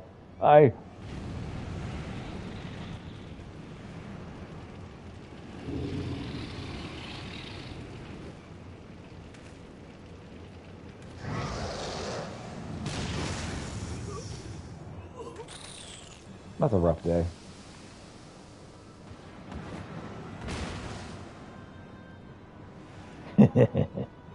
Stop this madness, Gillibursty. I beg of you. Maybe roar at him? Play your hand, master. There's still good in him. Though the anger and rage, I know his mind is fighting to break free. You must roar. Roar. Gillibursty, please, you must listen to me. I say, Gillibursty, stop this at once, Kupo. Kupo. There we go.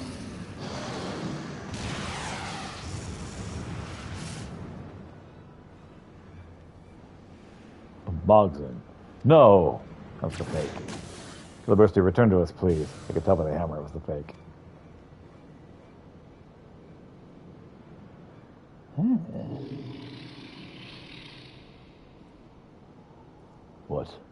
What is this place? Gillibursty, thank the heavens. And it was my roar that brought him back. And yet Mogson, say it is not so. I think that is a fake. You are the one who did this to me.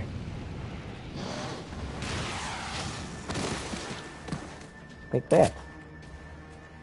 I'm just as happy to do it again.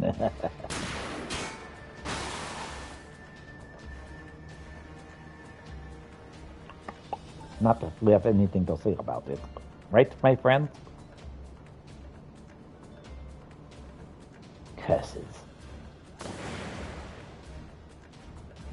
Once again, my marvelous mannequin comes to the rescue. I must say, I was hoping for a more dramatic entrance, Kupo. I, for one, thought it was most impressive. Very impressive. Thank you, friend Mogson, for coming to our aid. Another mockery.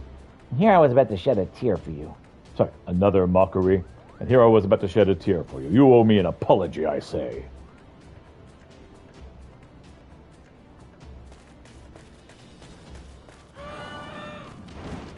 Nice.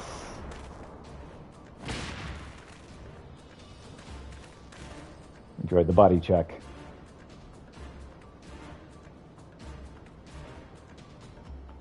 Forgive me, my friends. Forgive me, my friends. I did much thinking, and while the importance of tradition cannot be ignored, I could not very well set my truest friend to the eye of the storm alone. Oof.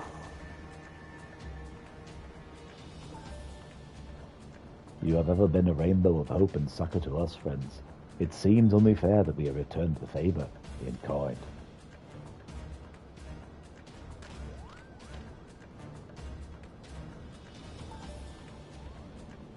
You're outnumbered, my friend.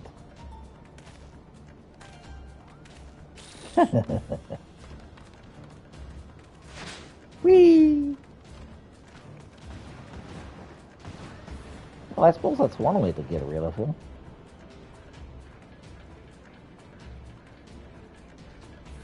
that mana cutter he stole. Oh, gaggle of brutes, you've been most entertaining diversion. Enjoy your victory, short-lived as it may be, for I shall return, and you can be sure I will not forget this day.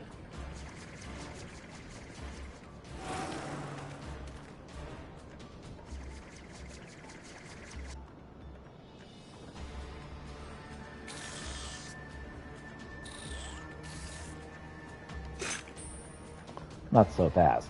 I do not call myself the Deft Arm for nothing. Gonna make the shot from that distance in this economy?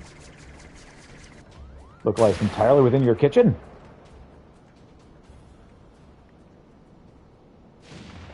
Nice shot. Ah! Gonna hit the shield on the way down. Nice. Well done, team.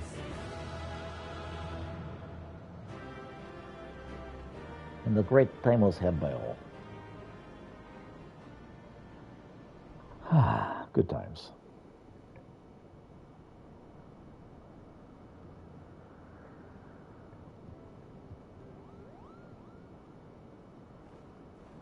To tell the truth, I followed you all the way here, concealing myself with magics as we Moogles are wont to do.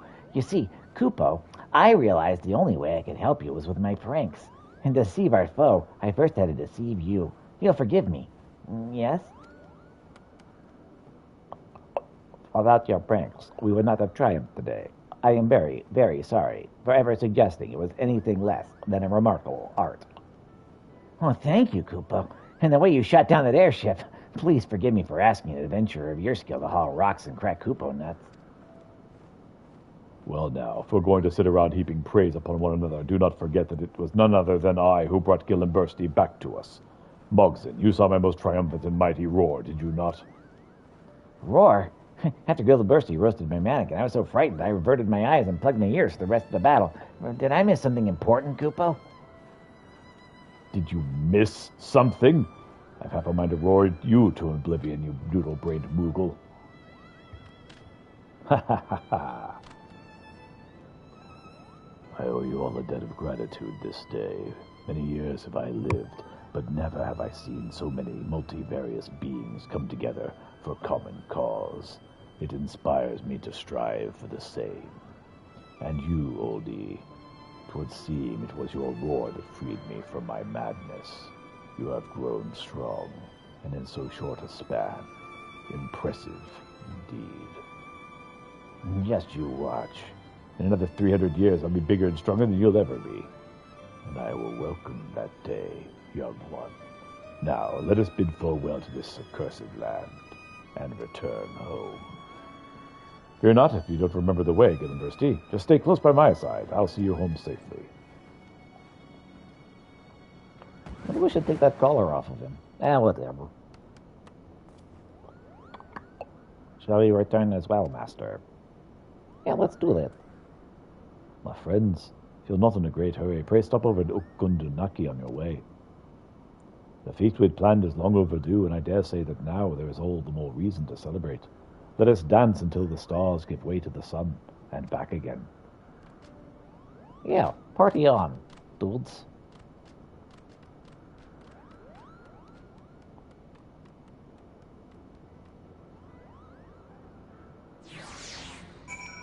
Rendezvous with the Deft Arm.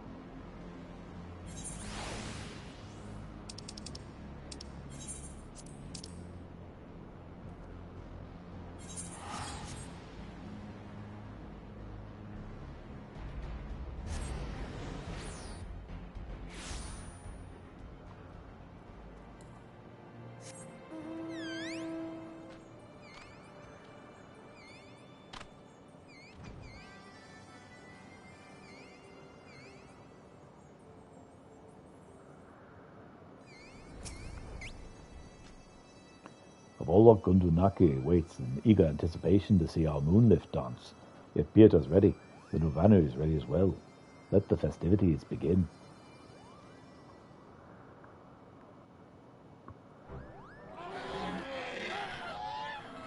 The moon lift dance.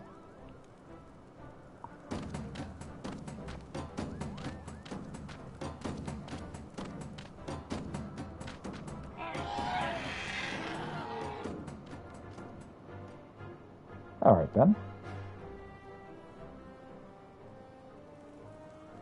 Come now, my friends, let us dance this dance together, that we might build a double rainbow to span the skies.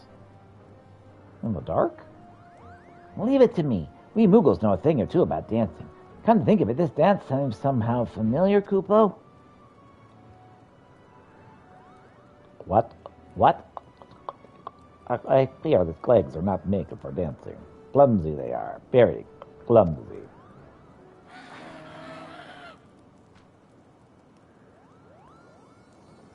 Okay, then.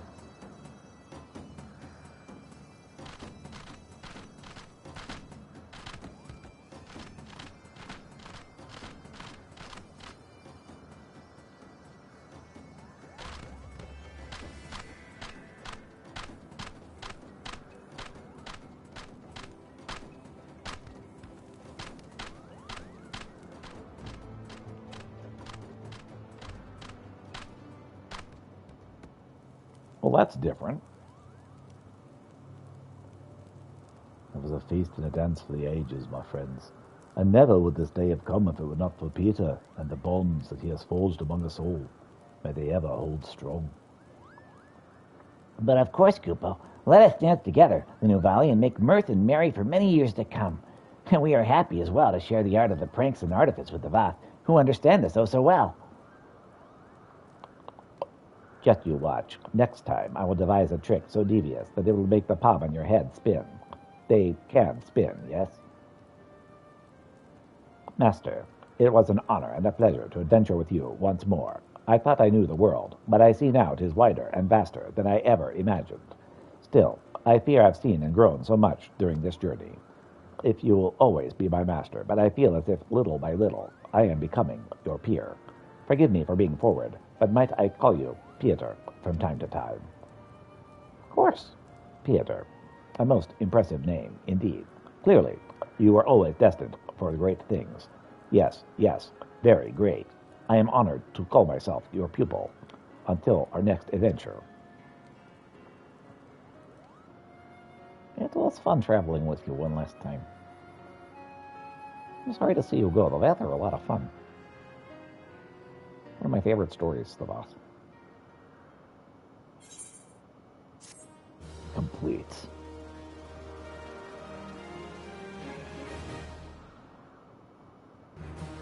Reputation up. You achieved allied reputation with Gundu, Vath, and the Mogmenders. Furthermore, you now have access to a wider selection of wares from Linu Vanu, Vath Stick Peggler, and Mugble Magbelly. You've also learned the Moonlift Dance. All of your efforts, allies of all shapes and sizes of Ishgard have forged bonds of friendship that promise to remain strong throughout the years. You are truly a hero to tribes across the realm. Huzzah! Hey now, you're an all-star. Alright, what other achievements do I have here?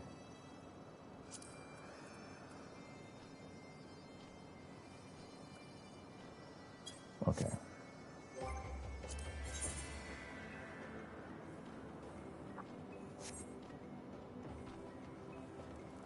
Okay, let's grab as many useful things as we can here.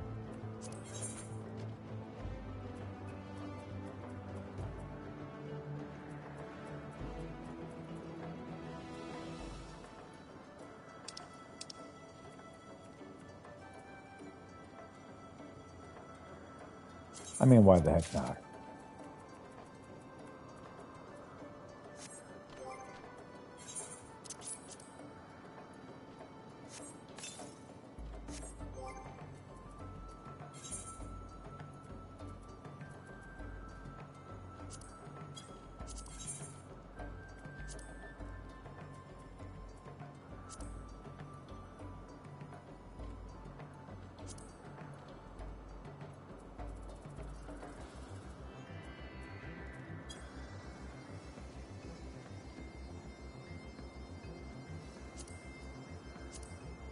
Yeah, I prefer Four Lords.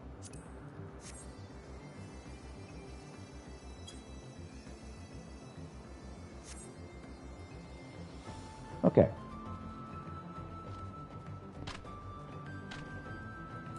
So next, I actually want to see Foundation before I go get the rest of this stuff.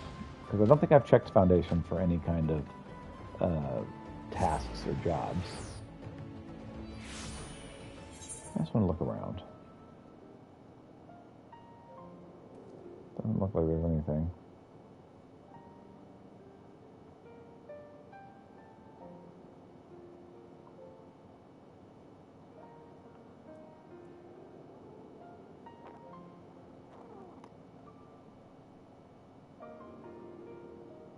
Nothing I'm seeing of clouds. Alright. So.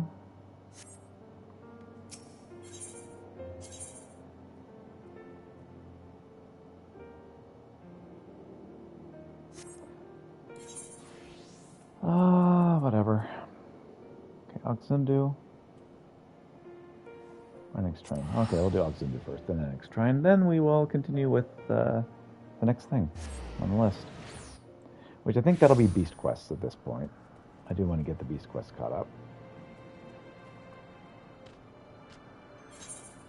I was just freaking here. Alright.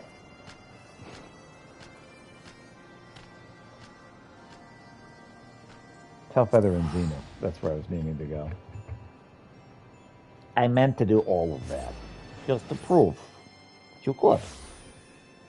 That's my story. I'm sticking to it. Okay. So,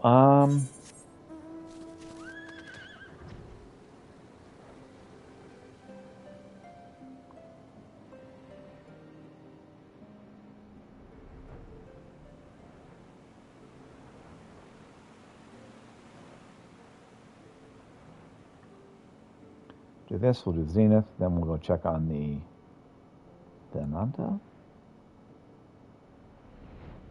I think it's Ananta. The Lamia.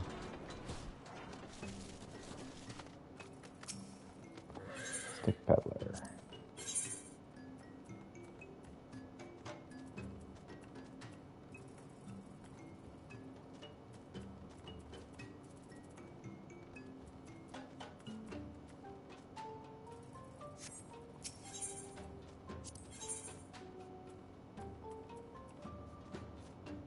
More clothes.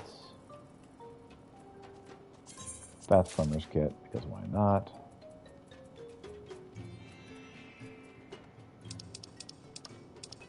Just armor.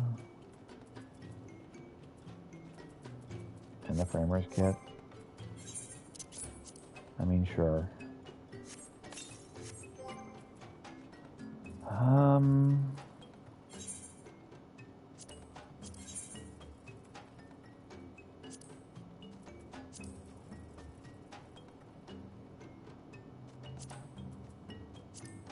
I think we're happier here.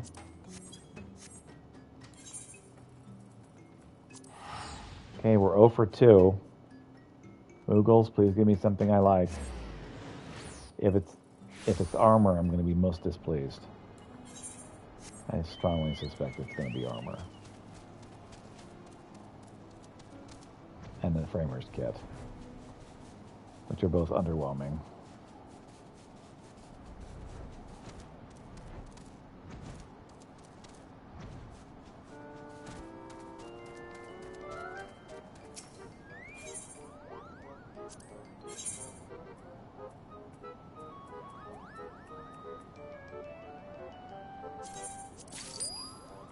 I do wind up oldie.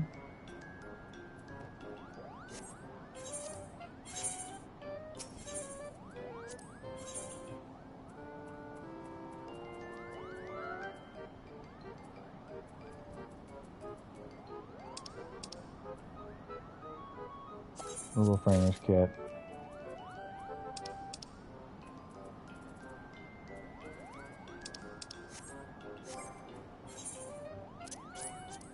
Enough oldie, which is not worthless. Little Framer's Kit. I'm probably not going to use the wind up oldie though.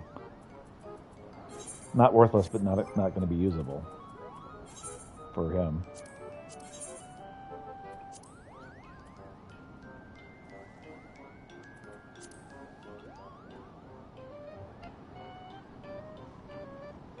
Okay.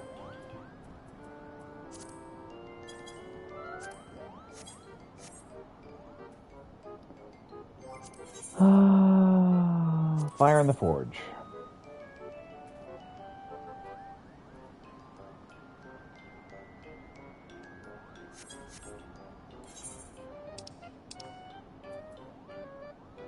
Before I do that, let's go to the Peering Stones, because that's going to be the next thing I need to do.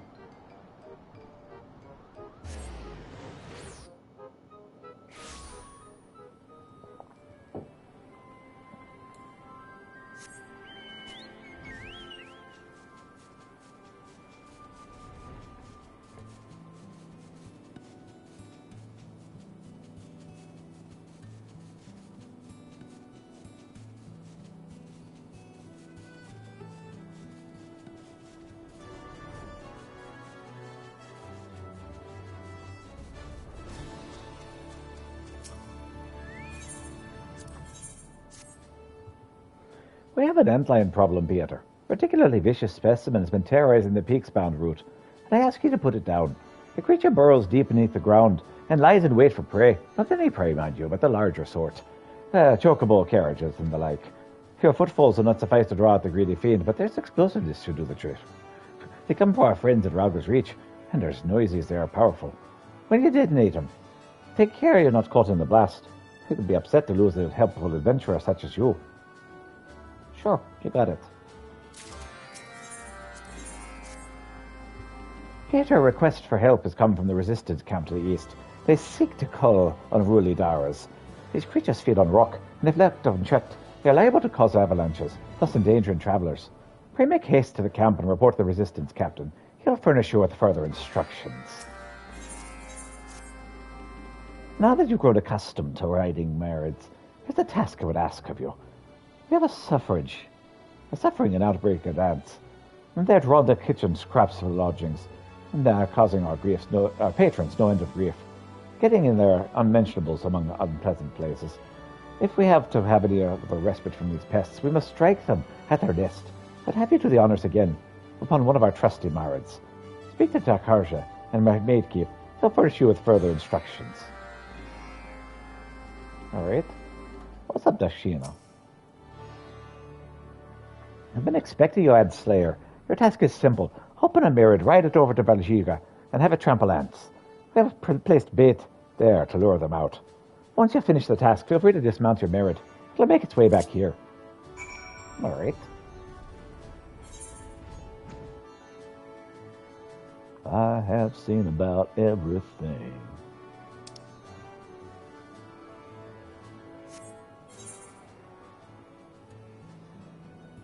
I've seen an elephant fly.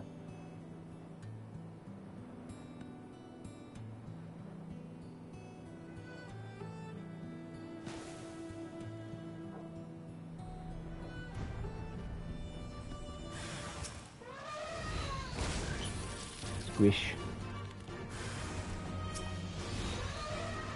Squish.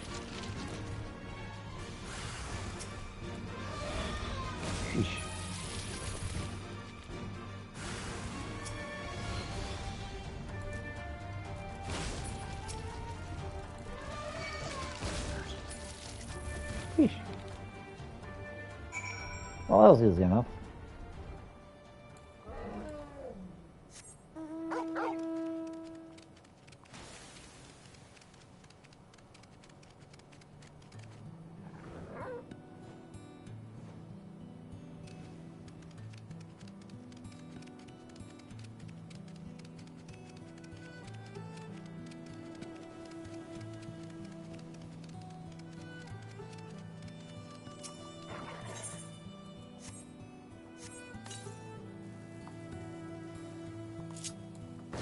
Boom.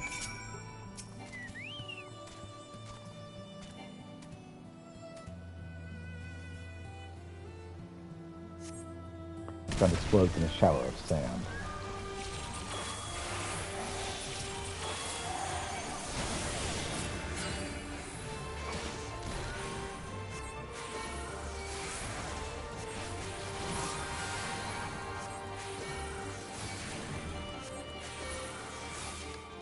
Got him. Waited for the hunter antlion and slayed it. Slayed? That doesn't sound right. Oh well. Resistance captain. We're shooting things, right? Ah, you must be the adventurer they sent. We have our thanks. As you may have heard, we seek to put down some uncommonly aggressive Daras. And to ensure they stay put down, we'll strike their cores with cannon fire. At the junction to the north, we've laid a bunch of precious ore which attracts Daras. The creatures will single-mindedly march toward it, thus exposing their vulnerable cores to the cannon we've positioned in the perch nearby. Your task is to use the cannon to destroy the Daras before they can reach the ore. Now, go, and good luck. I did see the cannon. That mount is such a Pieter mount. Being carried by King Kong.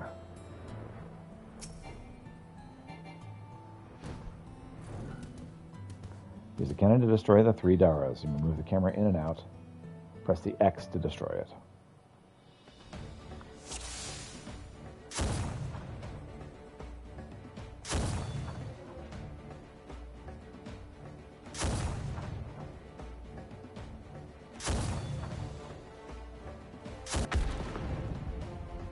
Have to hit the core, it doesn't count.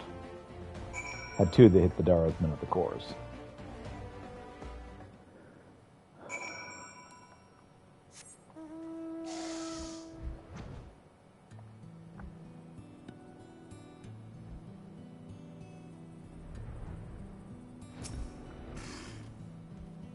You did it. The Daras have all crumbled into the rock whence they came. Our friends of the Border Guard hold you in high esteem and small wonder. Thank you, adventurer. Please pass my regards to Ishana.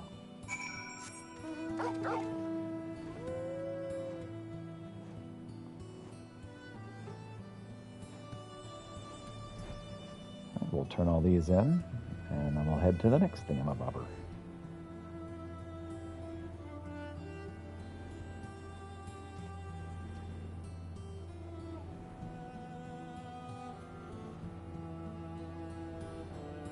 The cat sighs because he is so mistreated. Has to work so hard. He's around all day, every day.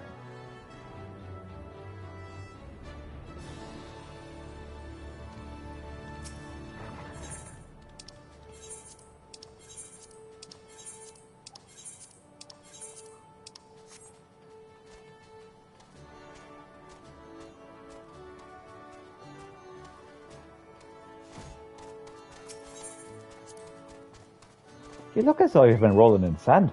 I take it you've encountered and dispatched the antlion. Excellent. Excellent. Though the region still sees quite a few visitors, in time it'll change.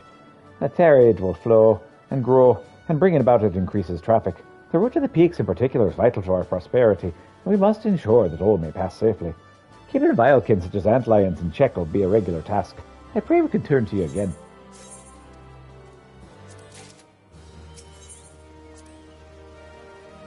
So the Daras are no more. Excellent work, Pieter. You've done all of us a great service. How the resistance camp keeps watch over the routes to the peaks. Our companies will be different. We do not hesitate to cooperate with one another for the common good.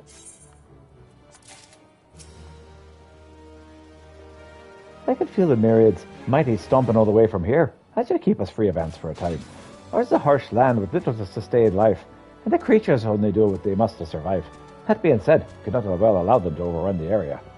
The people's safety is our priority, and today you've done your part to ensure it. Please accept this as a token of our appreciation. Cool. Alright. So before I forget, I need to head to the Crystarium and get some more gear with Allegan stuff.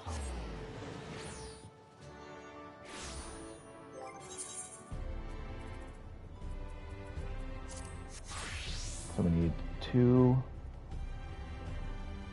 rings.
Alright, we're good so far.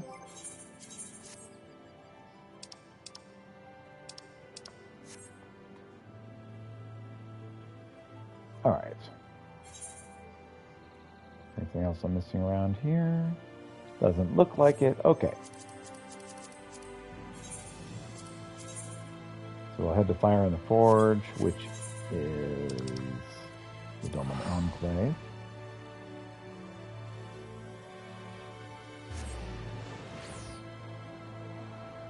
I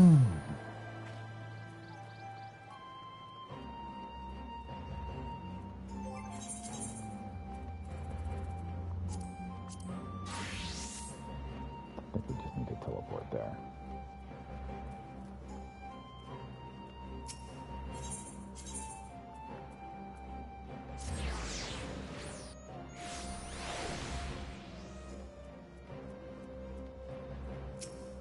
Ship pilot. If you require transport to Gongos, I'd be more than happy to take you. Yeah, let's go to Gongos.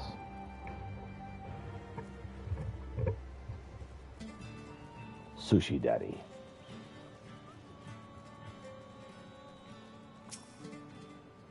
Weapon's nearly finished, Peter. Just need a nice coating with that powder to finish the inscription. There you go. Of course she bloody found what we needed. As much as I hate Fattener's purse as much as another man's coin, at least now we can do our part for the resistance.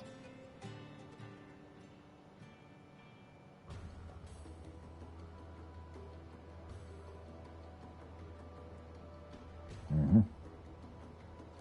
Well.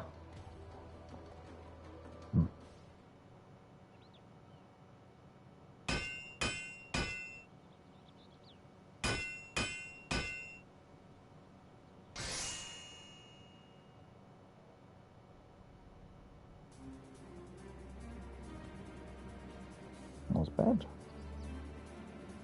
Feast your eyes on some of my finest work to date. Best of all, the inscription will react to your ether. The right fine weapon to rally the Bojans, the Shufla. I reckon Gunhildr'd be proud.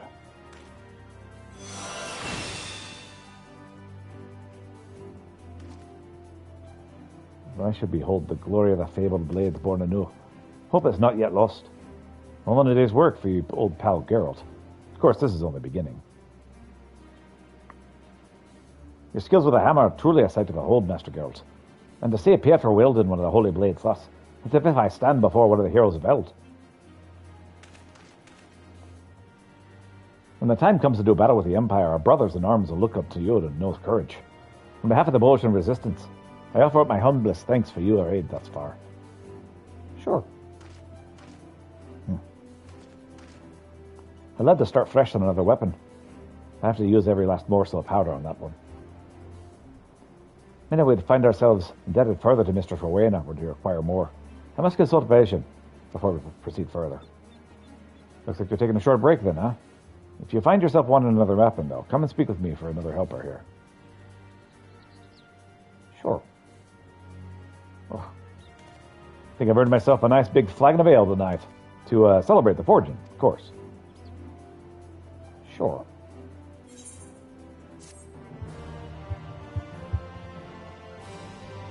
Repeatable quest is now available for Dr. Zongzos. This quest may be accepted to create resistance weapons for other jobs. Please ensure you've changed your desired job before speaking as Latin. Furthermore, the Revian sail powder can now be purchased from Arania, Revenant's Toll, and Harjament in Needleshire. This first one's free, huh?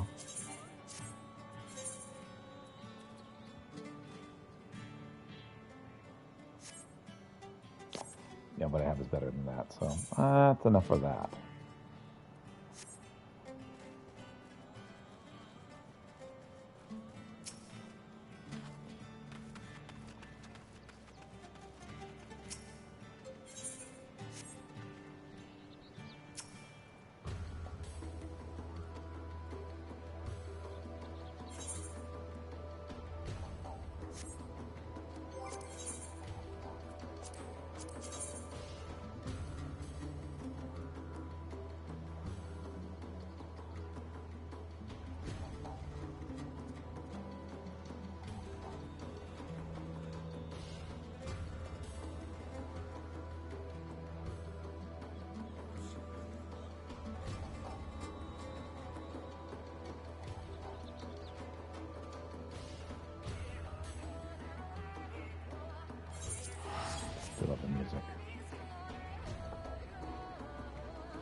Another Amaro Keep thing to do here.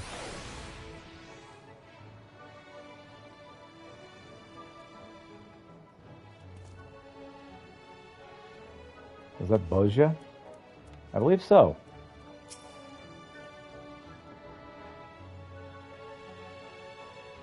Looking for Master Chai, are you? Is something amiss? Well, last I saw him, he seemed ready to collapse from exhaustion. I insisted he rest and catch his breath, and we talked for a while about his concerns over the city's defenses, amongst other things. He made more than a few valid points. Many of our men are still recovering after your confrontation with Lord Volthry, and finding General Ranjit in a heap in the middle of the plaza shook us all to the core. The man commanded no small amount of loyalty, and some of our longest-serving soldiers seemed lost without him. Indeed, a number of them left. Not that we blame you, of course. I thought you and yours would still be blind to the error of our ways. Anyway, funding permitting, I propose replenishing our ranks with volunteers from the derelicts of Gatetown. We have a duty to protect not only Yulmore, you see, but the surrounding regions of Calusia as well. And I, for one, would welcome any man or woman willing to take up arms for that cause. Indeed, I told him as much. He seemed relieved to hear it. It was on that note that we parted ways. He headed outside, as I recall. The exchange with Cornell touched the perilous state of Yulmore's defenses.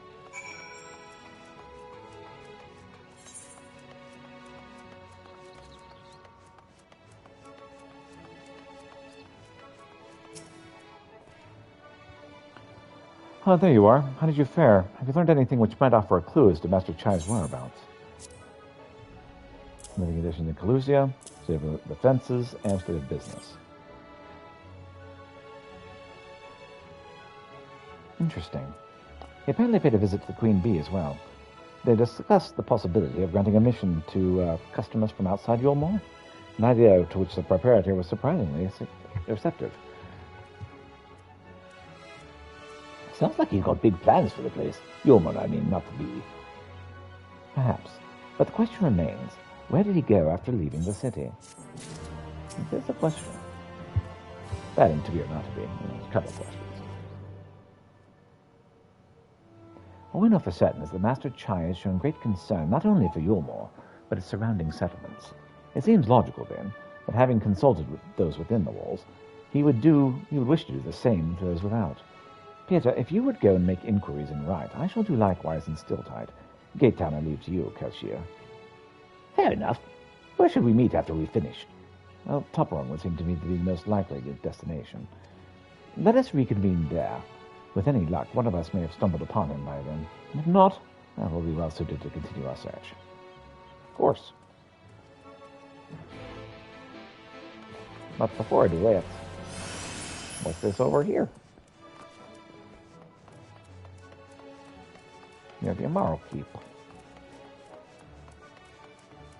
Hey there, weary dock worker. What's happening? The dock worker would like a word with you. Weren't you that bloke that brought back the knight, the warrior of darkness? Good, because I was asked to keep an eye out for you.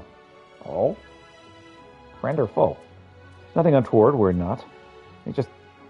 See, ever since Lord Volthroy and General Ranjit ran out of God's knows where, the Yulmoran army has been in shambles. I've heard that.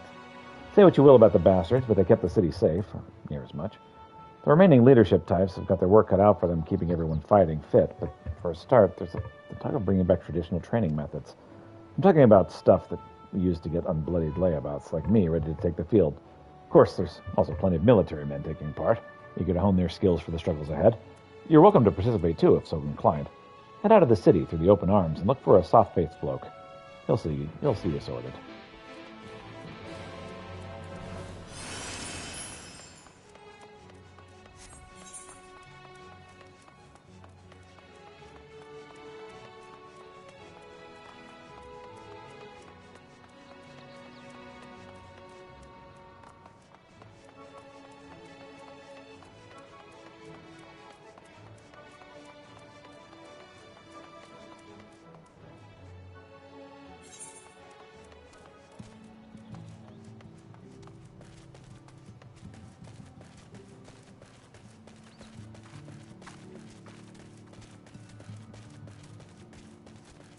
Soft-faced bloke it is. Hail, sinner, well met. Come to join the new, and by new I mean old, training? Excellent. Truth be told, interest has been less than enthusiastic. In case it's not bloody obvious. We're all of us struggling to adapt to the new normal.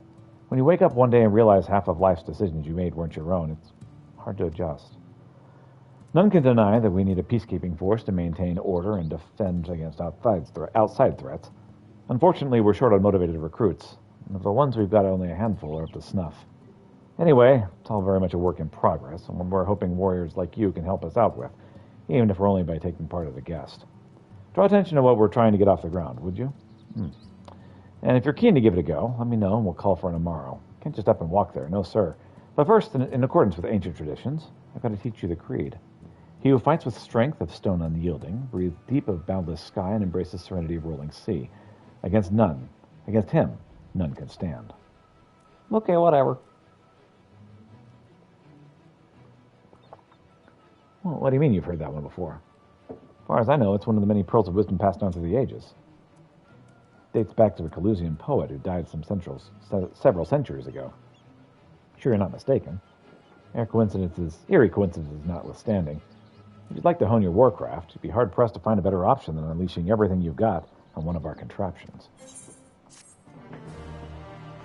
Kitty wants to say hello. Hi, Kitty. You have access to the lawns and expansion of Stone, Sky, and Sea. This training ground can be accessed by speaking to the soft-faced bloke outside Yulmore. Which I will not be doing.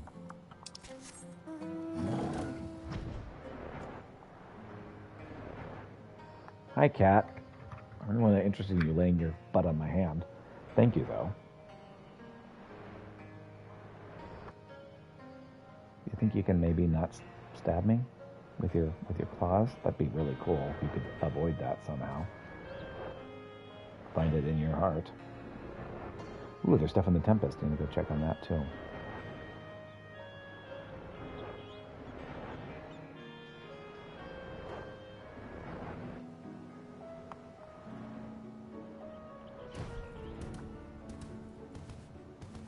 Hey there, Hastelot. No, the name doesn't ring any bells. But there was a rather dapper-looking Misteal gentleman here not long ago. He wanted to talk about relations between Wright and Yulmore, or rather, the lack of them. We lost a great many people to their promises of mule and the chance of a lavish life among the free. And Volthray thought to even take more of us. He stripped a few able-bodied men who he had left to guard his paradise. And he didn't tell you what happened when the Sin Eaters came. Such things are hard to forgive. But Volthray's gone now, and we're curious to see what will become of Yulmore in his absence. That's what I told your friend. Chinese, wasn't it? I'm sure the others said the same. Not what he wanted to hear, I suppose, but he left soon after, and that was that.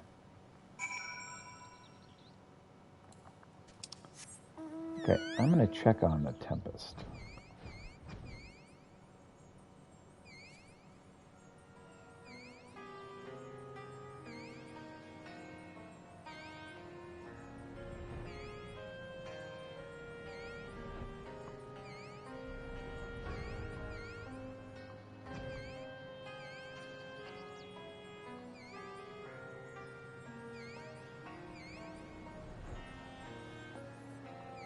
I just got to remember how to get there.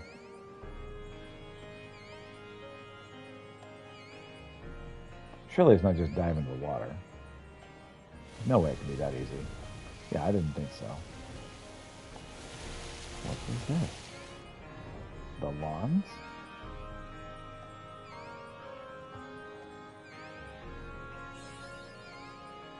Oh, location.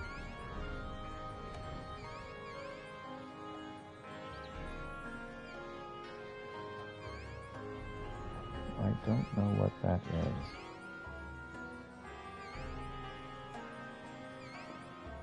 Happy cat.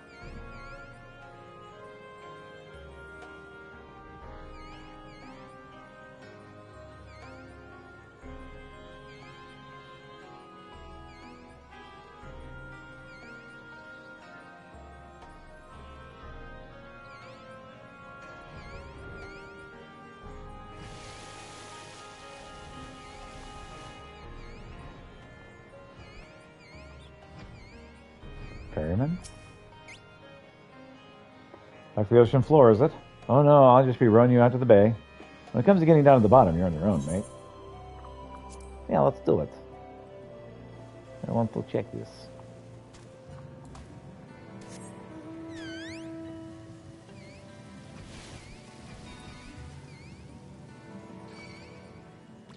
This music sounds so much like Chrono Cross music to me. No stabbies. Watch the claws, cat. Cat, stop stabbing me. I love you, but I'm going to throw you off my lap if you keep stabbing me with your claws. I realize that's how you show affection. It's kind of a lousy way to show affection. If you'll forgive me for saying so.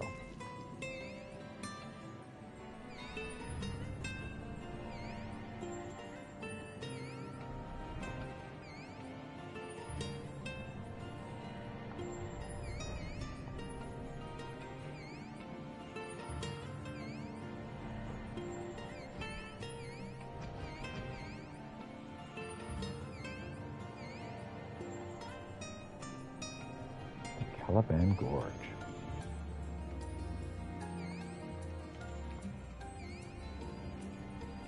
Interesting.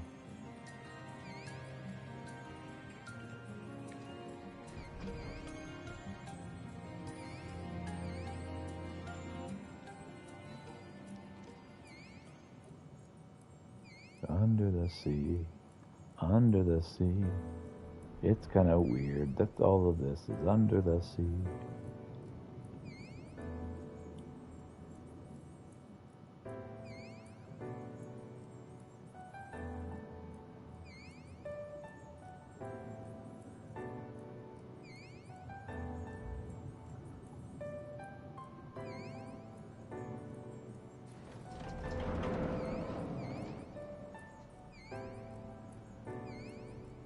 Hey there, administrative clerk.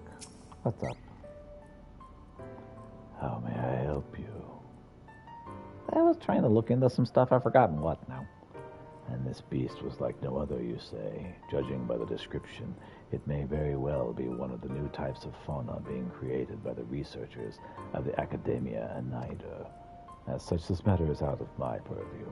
I suggest you take your claims to the Bureau of the Architect, or better yet, speak with the Academia scholar directly. You'll find Academia at Nider in his public offices to the south of this building. If this mystery beast is one of their experiments, they will surely have more information to offer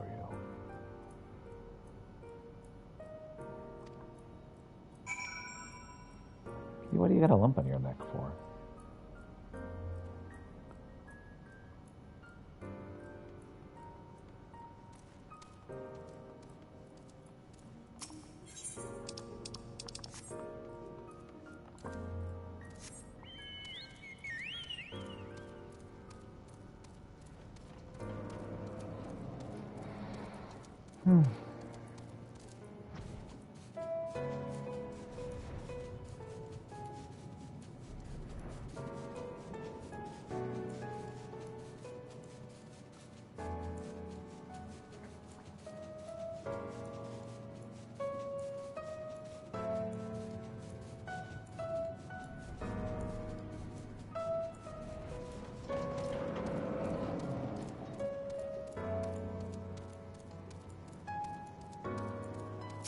Academic.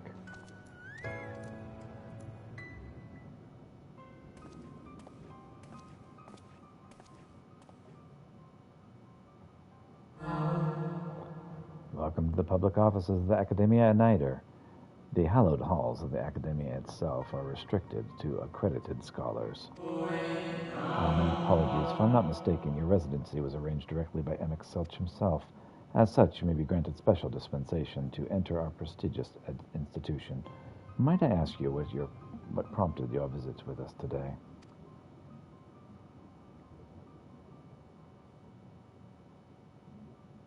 I see. Yes, that particular creation is under our supervision.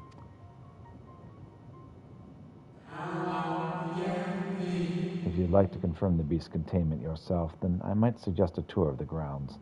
Our head researcher is in residence and may be available to answer questions about the experiment you just described. Your zeal for knowledge is impressive in one so young. I do implore you, however, to be careful inside the Academia. Mind what you touch, and try not to distract the other researchers from their work. Finally, I must insist that you report to me on your return. It wouldn't do to lose track of our little visitor. This way, if you please.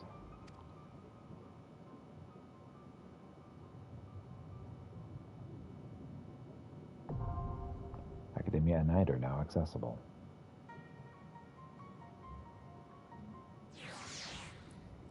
All right.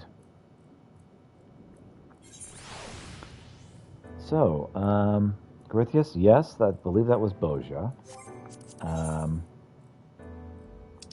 This right here is the Moonlift Dance. No, this right here is another job, the Academia Nighter.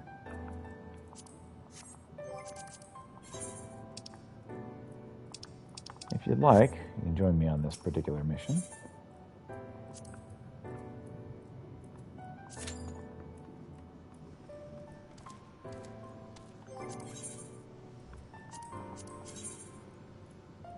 Right off your nose. Let's go talk to you here.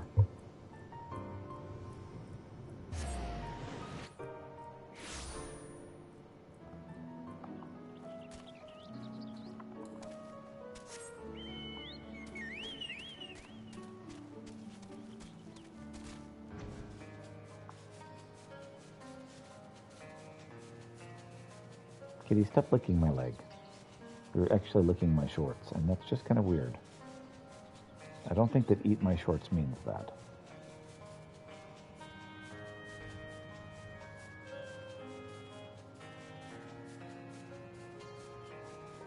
Yes, I'm quite sure you're doing it wrong.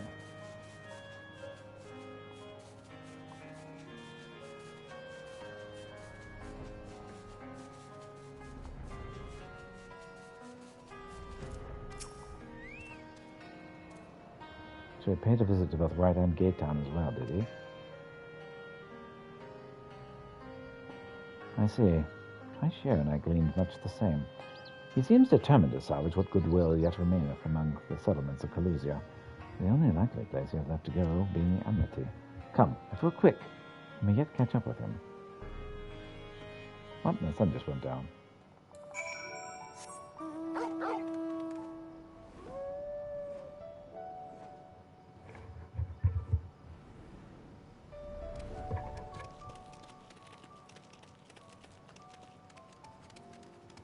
Banking almost done for the day. All right. Good deal.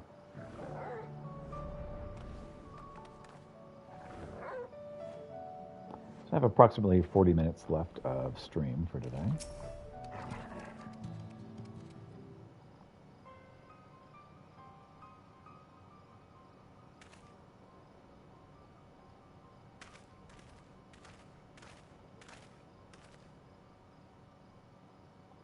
Peter, off you know, Glacier, what are you doing here?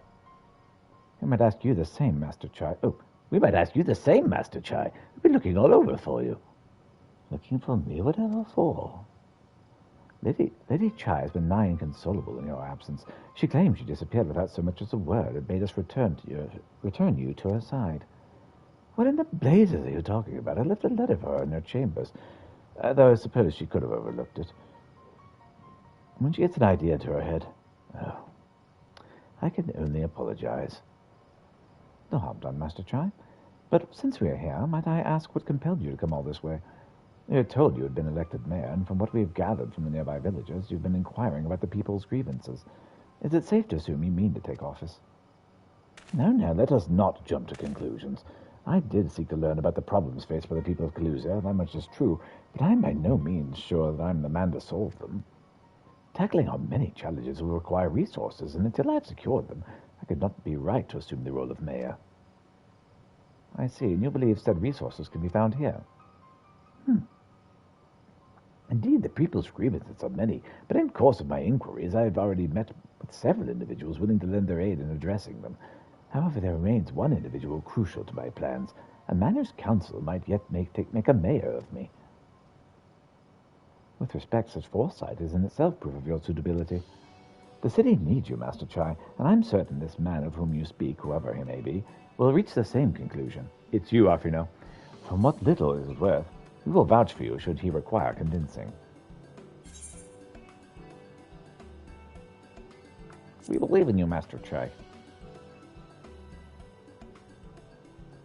It's either Alphino or it's me. Oh, I don't know what to say. You need not say anything. You've got your actions to speak for you.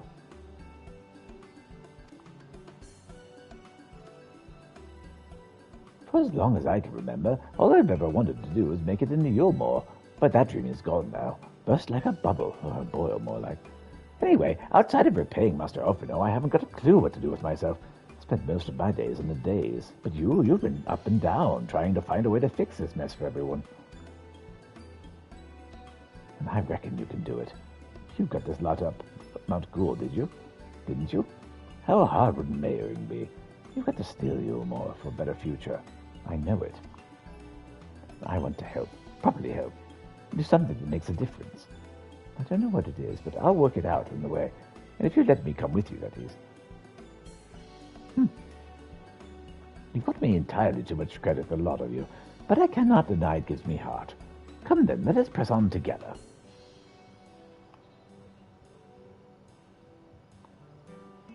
Thank you, Master Chai. But we mustn't get ahead of ourselves. Yulmore needs more than a man with good intentions. That is why I'm here, to find one with the experience needed to see the city thrive. And who is this man exactly? And are you certain he's here in Amity? Ryden's his name, and yes, he is. Well, at least he was. I'm scarcely begun to explain myself, and he decided his time was better spent elsewhere. He served as chief advisory to Volthroy's father when he was in office. If Ranjit was the mayor's right-hand man, one might say Rendon was his left. And between them, they kept Yulmore on the road to prosperity. The queue with you at that dungeon you're trying to run? Oh yeah, that'd be great. The city needs more than a mere man of business, which is why I must find him. Yes, that would be awesome. But even if you do, what makes you think he will listen? Before giving chase, might it not be wise to speak with those who know him here in Amity?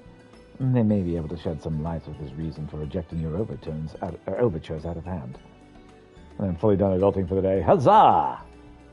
Yes, I suppose that makes sense. Perhaps we should start with Tristel then. As you recall, you made a rather favorable impression on him. I'm certain he'd be willing to talk to us. Oh, yes. Awesome sauce. Academia Annider.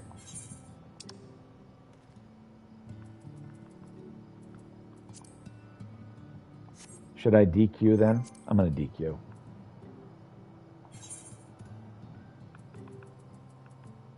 Withdraw, and I'll wait for you to join the party before I go back in.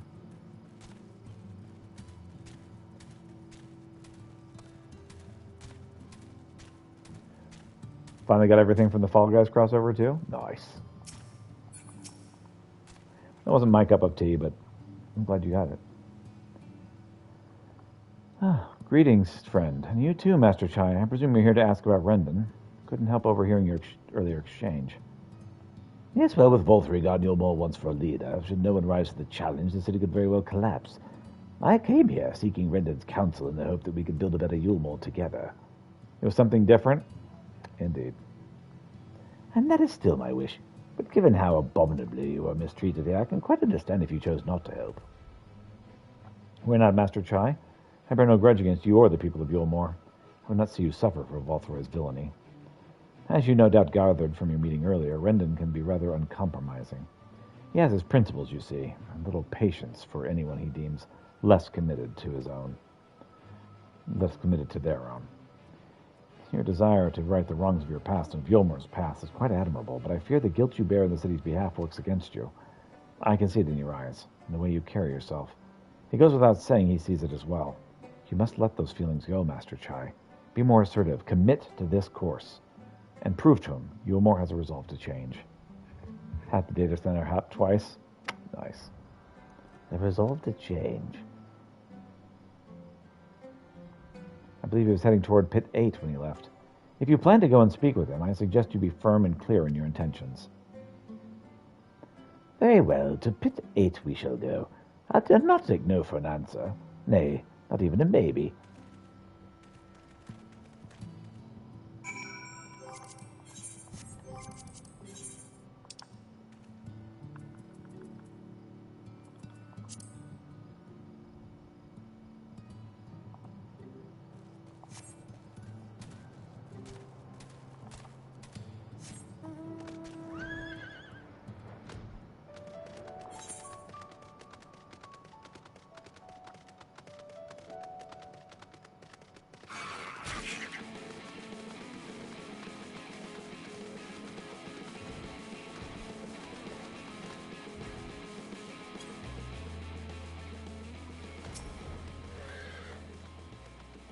Hey there, Randon.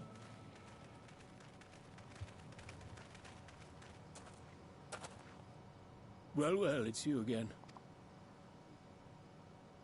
Well, I see you've invited your friends. Need them to fight your battles for you, do you? I didn't invite them, as it happens, though they are indeed my friends. Well, not only mine, but every true Yulmoran's.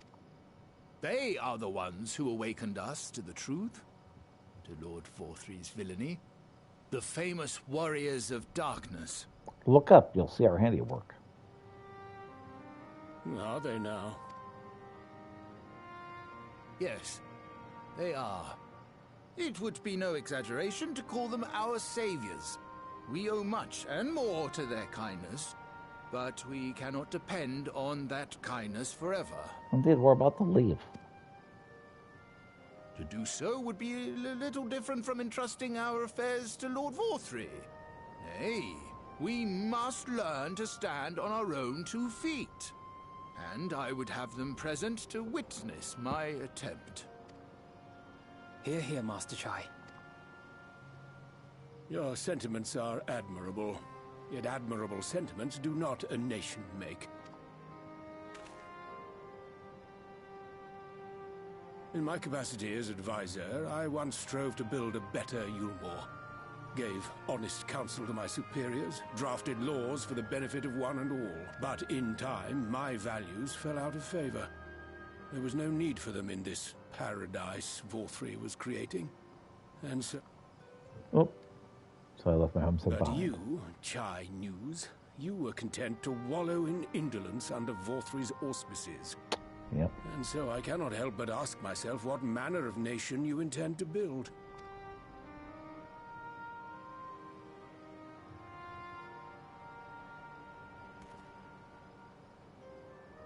I can offer no simple answer to that question.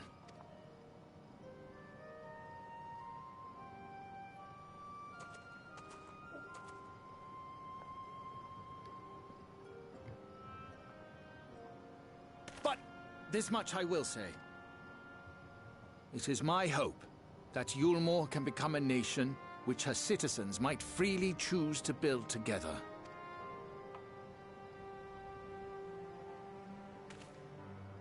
A great many people, myself included, flocked to Yulmore seeking sanctuary.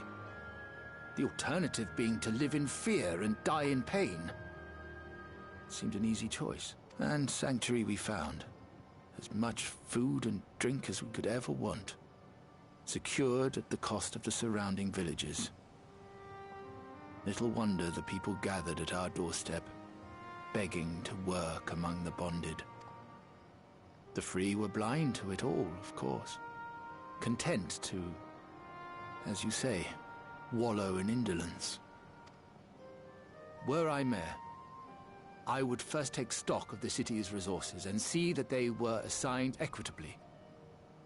Our days of reckless consumption are behind us. The distinction between free and bonded died with Forthry. The needs of rich and poor alike must be considered if our nation is to survive. Bro, you're about to be so unpopular. To which end I would take steps to secure channels for supplies, rekindle relations with nearby settlements, who re-establish industry, reach out to neighboring nations, and the list goes on and on.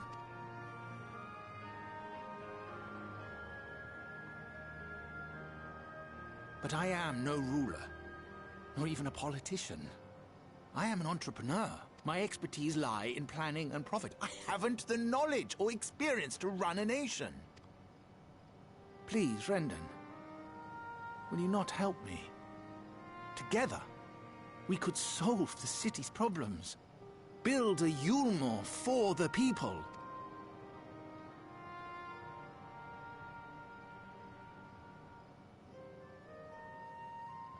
A Yulmore for the people.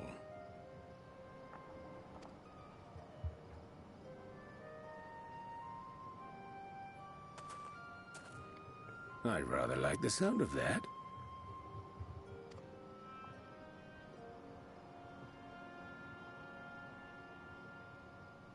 But before I offer you my counsel, I would be certain of your ability to perform the duties of office. That's a good, You would? yeah. That is a good requirement.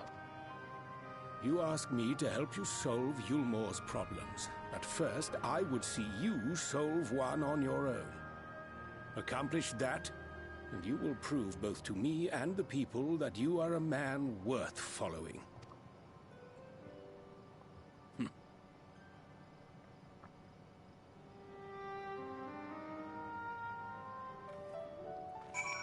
Hey, it's Gorell.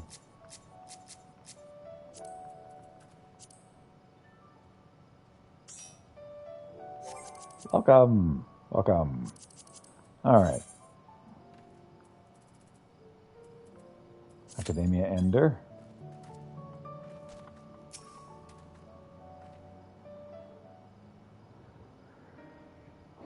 Advance main plot while we wait. Right then. Is there a particular issue you would have me resolve? You seem to have conducted an assessment of the problems Yulmore now faces. I assume you'll agree, therefore, the matter of dwindling food stores to be the most pressing.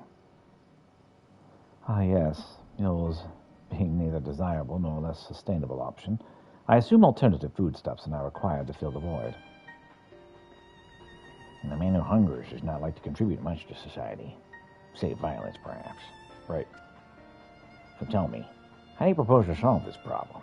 Give me a satisfactory answer, and I'll consider offering you my counsel. Pay the farms around you?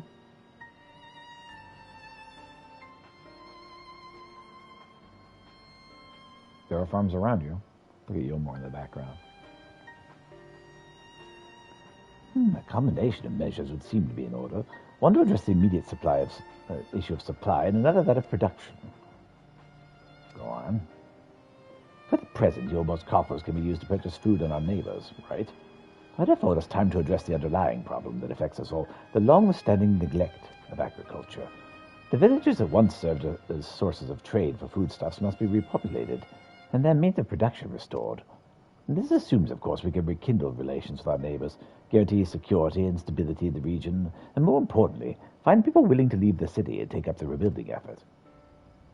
My, think of all that by yourself, did you? Well, yes. It began as a rather abstract plan I drafted some time ago, after speaking with the peoples of Yulmore and nearby settlements. You've impressed me, Chinese. I have. Well, that is a relief. It seems kind of obvious. Well, you haven't secured my support just yet. Only my attention. Grand plans will not be enough to persuade the masses. If you had asked them to rebuild, you must provide them a means to do so. A fair point, Rendon, and one to which I've given much thought. I propose the use of Talos to aid in the establishment and maintenance of these settlements, but their employment should be drastically improve efficiency and ultimately increase production. Talos? But Daedalus Stoneworks closed their doors years ago without a ready supply of the necessary equipment. The people would starve before your plans could even be put into effect. Well, as heir to the Daedalus Stoneworks, it just so happens that Talos are my field of expertise, and with a little help, I'm quite certain we can acquire what we need in no time at all.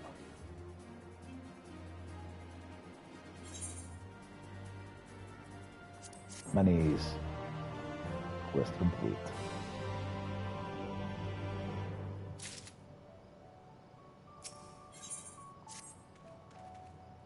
This will probably be, this mission we're about to do will probably be my last one before I go off stream.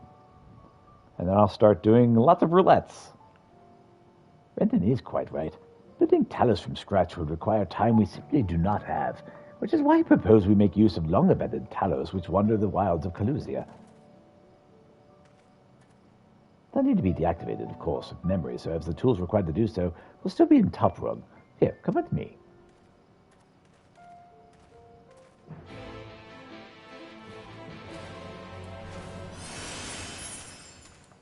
Okay, yeah, that's not close.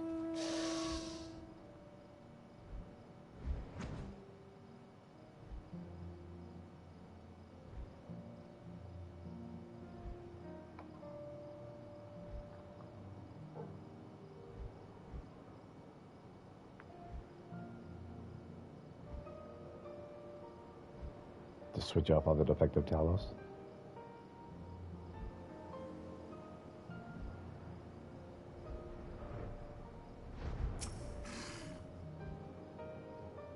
What's up, channels?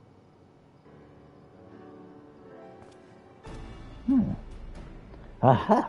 The old memory hasn't let me down. This chest contains canisters filled with dastardly potent insulating powder capable of halting the flow of aether in the Talos. We need only get within throwing distance of one and let it fly. Thus disabling them without damaging them. Huh, that's rather ingenious.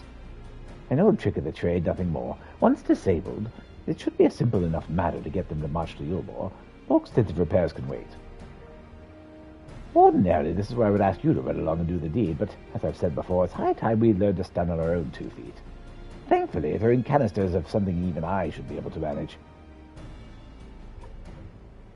Come off it, Sir Master Chai. Even if the Talos aren't a threat, there's 101 other things out there waiting to make a meal of you. That as it may be, Kaishua, but Rendon tasked me with solving this problem. I'll not sit idly by while others risk everything to see my harebrained schemes realized. Not this time. Which is to say, the mere thought of it doesn't fill me with dread. Truth be told, I can't feel my legs right now. But if I were to prove that I'm a man worth following, I must lead by example. Well said, Master Chai. Here, here. Yes, well, it should go without saying that I have no intention of dying for this. I've always preferred living to see the fruits of my labors. And to make sure that I do, I shall require your help. It is as Cassio says, these lands are dangerous if one is not careful. I would ask you to use your spyglass to look out for the beasts that could get in the way of my work. I'll also need you to alert me when it's safe to subdue the Talos. Understand? Sure, I think. Good. Then let us be off the quick way to the north gate and see if we can find a suitable vantage point for you. All right.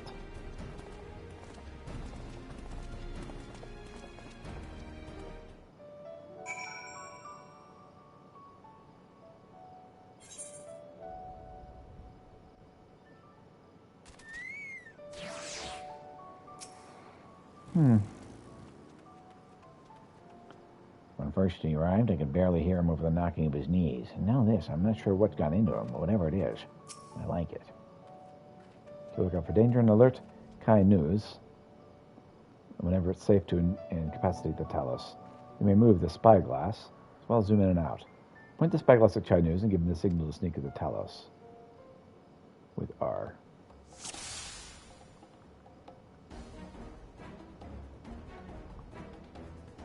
Must be best if I approach him from the rear.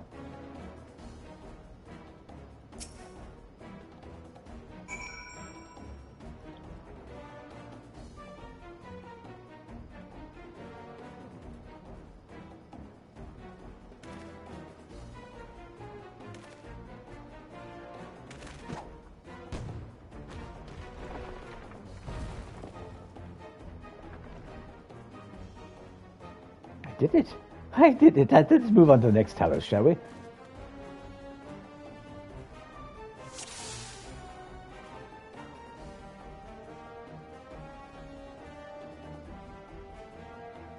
Yourself, old boy. Everything will be fine.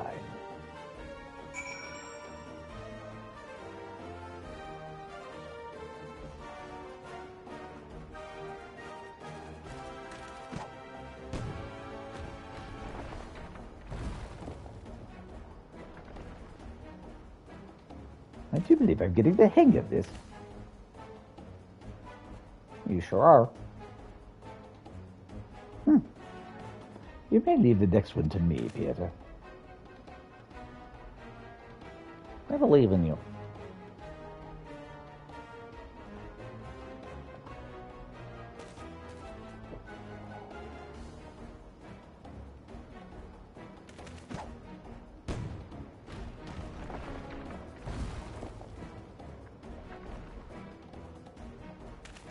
That should do it. Now we have all we need to proceed.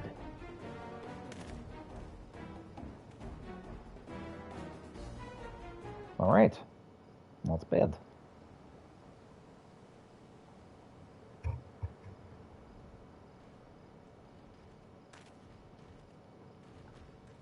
love that. All the cat people do it.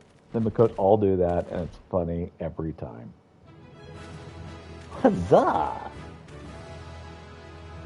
Very well done.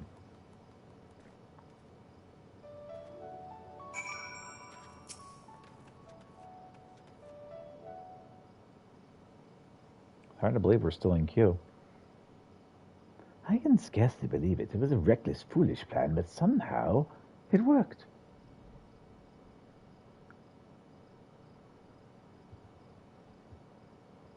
I did it.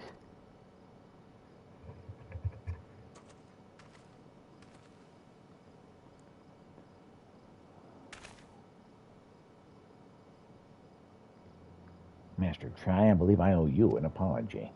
Your plan to replenish Yulmore's food stores showed forethought and sound judgment. What's more, it's plain your time at Adlish Stoneworks has equipped you to lead, as evidenced by the extraordinary company you keep. You, sir, are more than qualified to be the next mayor of Yulmore. I thank you for your vote of confidence, but the fact remains I'm wholly ignorant of the world of politics. What I would, which is why I would ask you to join me and grant Yulmore the benefit of your counsel. I would be honored. When the people behold these Talos, I have no doubt they'll lend you their support.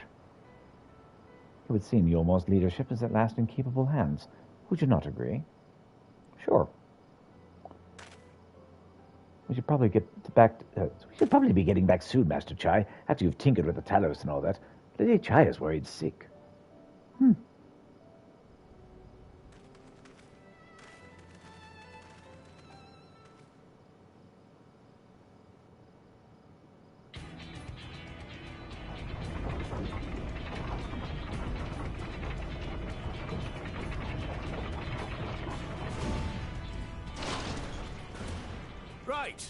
Right then.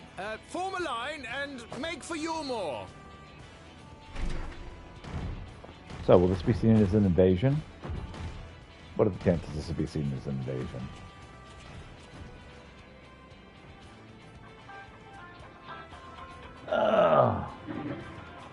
Man, I love it whenever I get spam phone calls when I'm trying to do stuff. It's the best.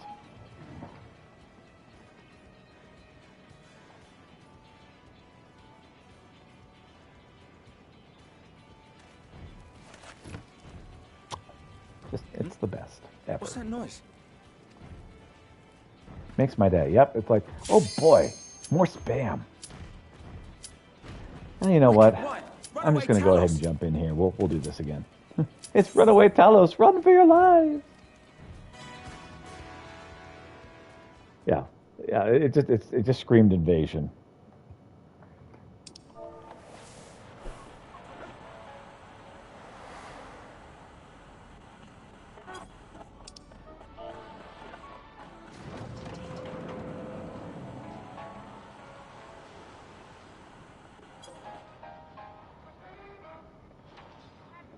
Academia and Nider.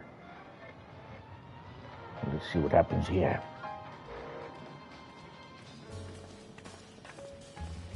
With the purple trees, because of course.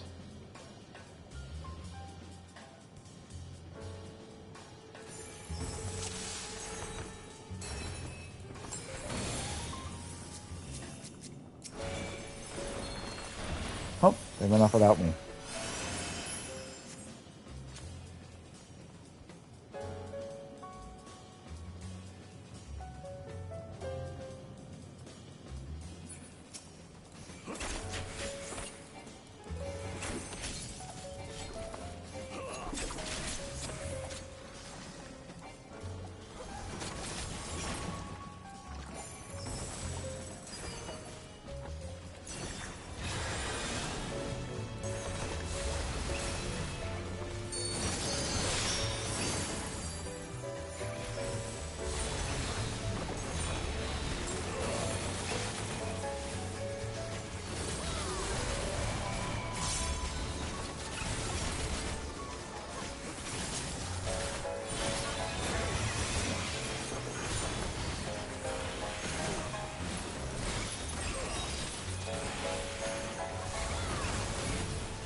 Alright, let's roll.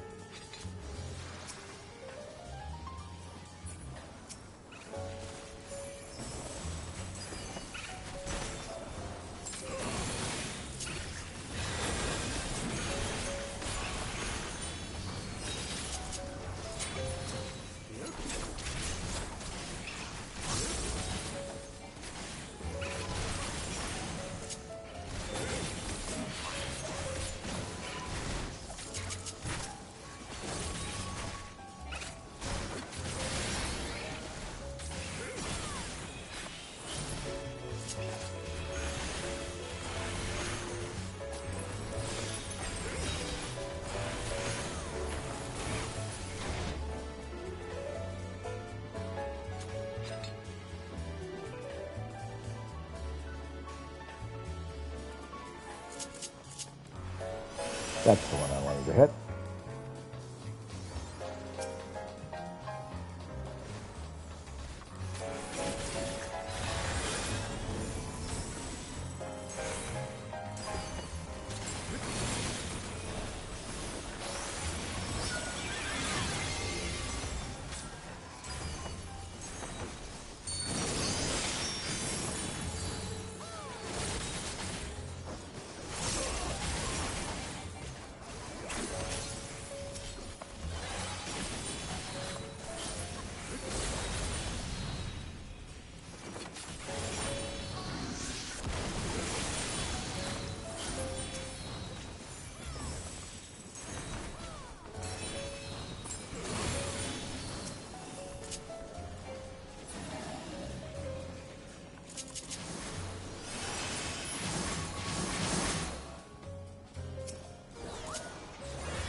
Eventually, I'm going to notice that before it hits.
Engendered enemy.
Those are coming down better.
Why did they give that bomb a gender? He must be so mad.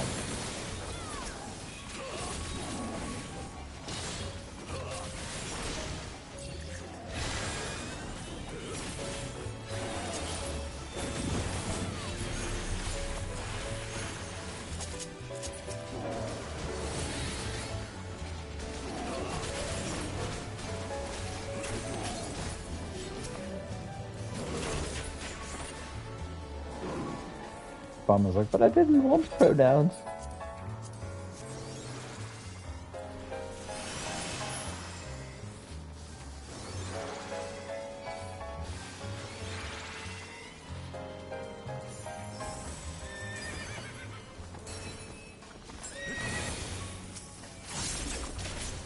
It's La Biblioteca all over again.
Mapping the realm. Academia. Whatever the other word is.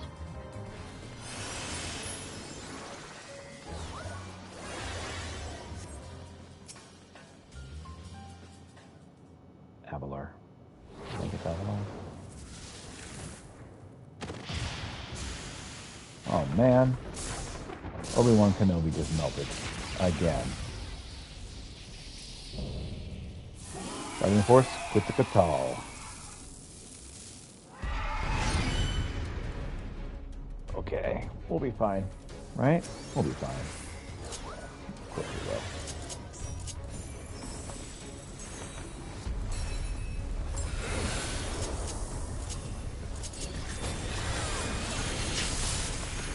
will. Man, I made the Biblioteca joke, having no idea they were going to pull out the Mexican god.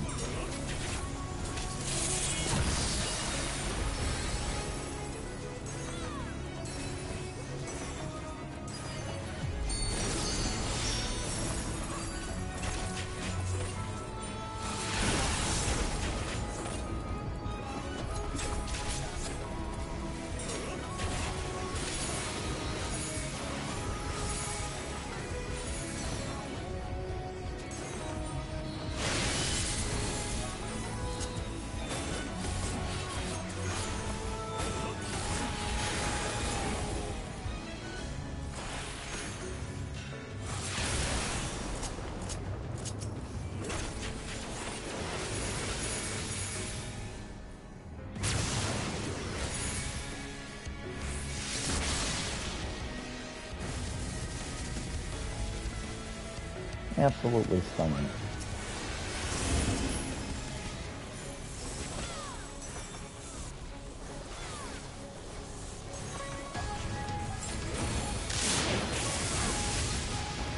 Computer, there's a really bad time for you to go to sleep.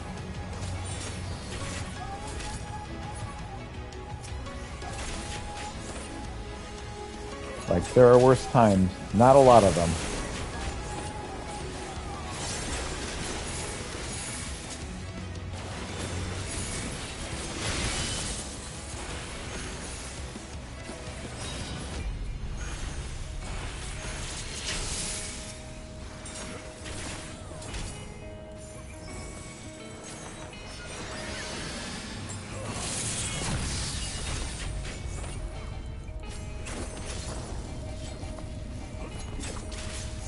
Yep, after this we're definitely not playing anymore. This will be when I have to stop.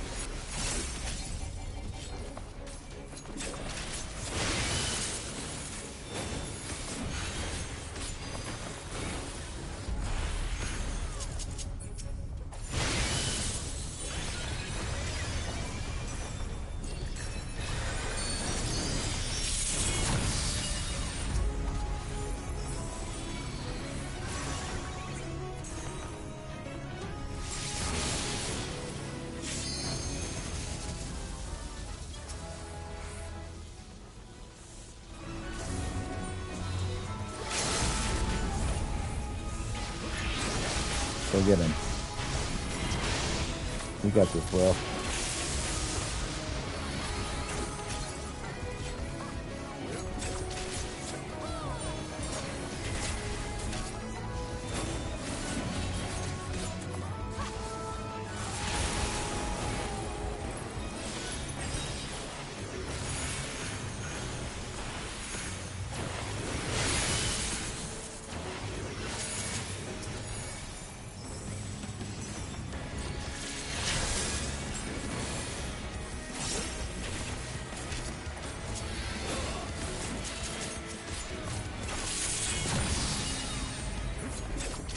Got him. Go team.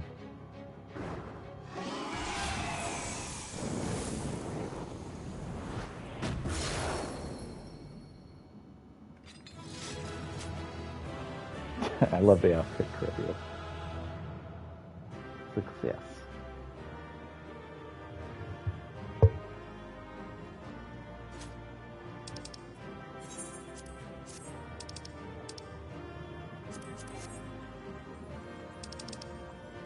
Oh, oh my God. gosh, really?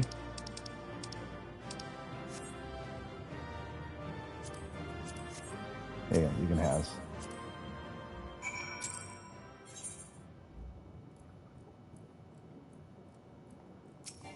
Alright. Talk to this guy, and then we should be able to stop. Ah, visitors. Our studious visitor returns. What did you think of our experiments? Were your questions answered in a satisfactory manner?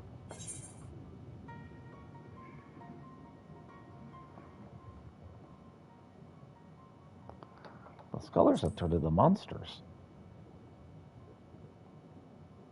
What you witnessed would not have been transformation magics.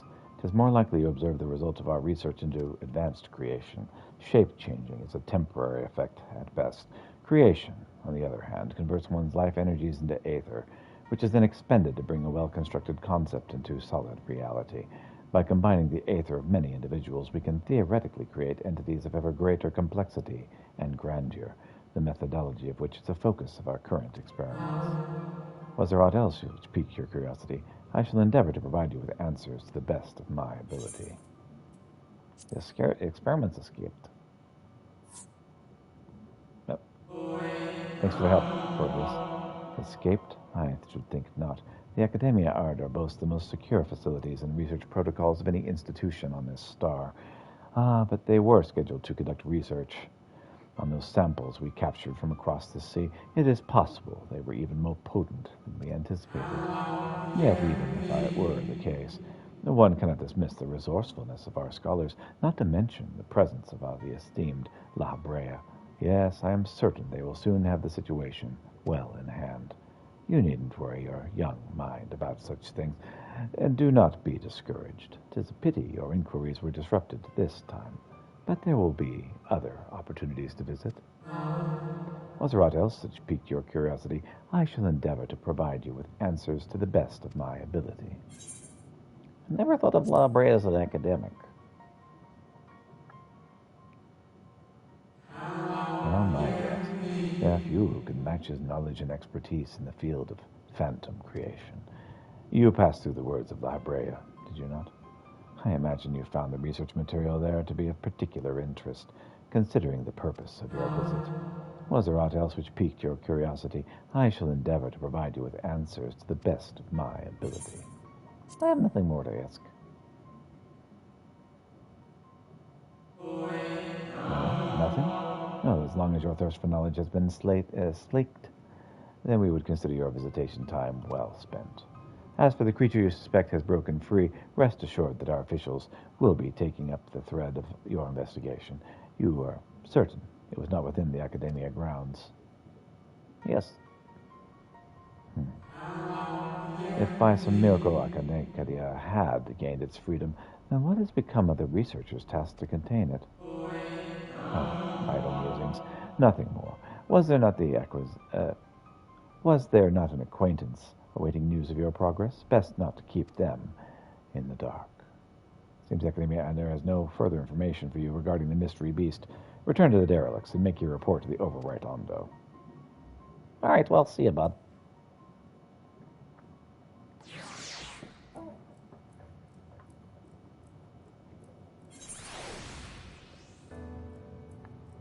Okay. Well, from here I will stop, and we'll pick this up on Wednesday. Actually, I'm not going to be streaming tomorrow due to wife's appointments. But then I'll pick it up Wednesday, and we'll have the rest of the week to have a good time. Thank you so much for watching. Hope you have a wonderful day.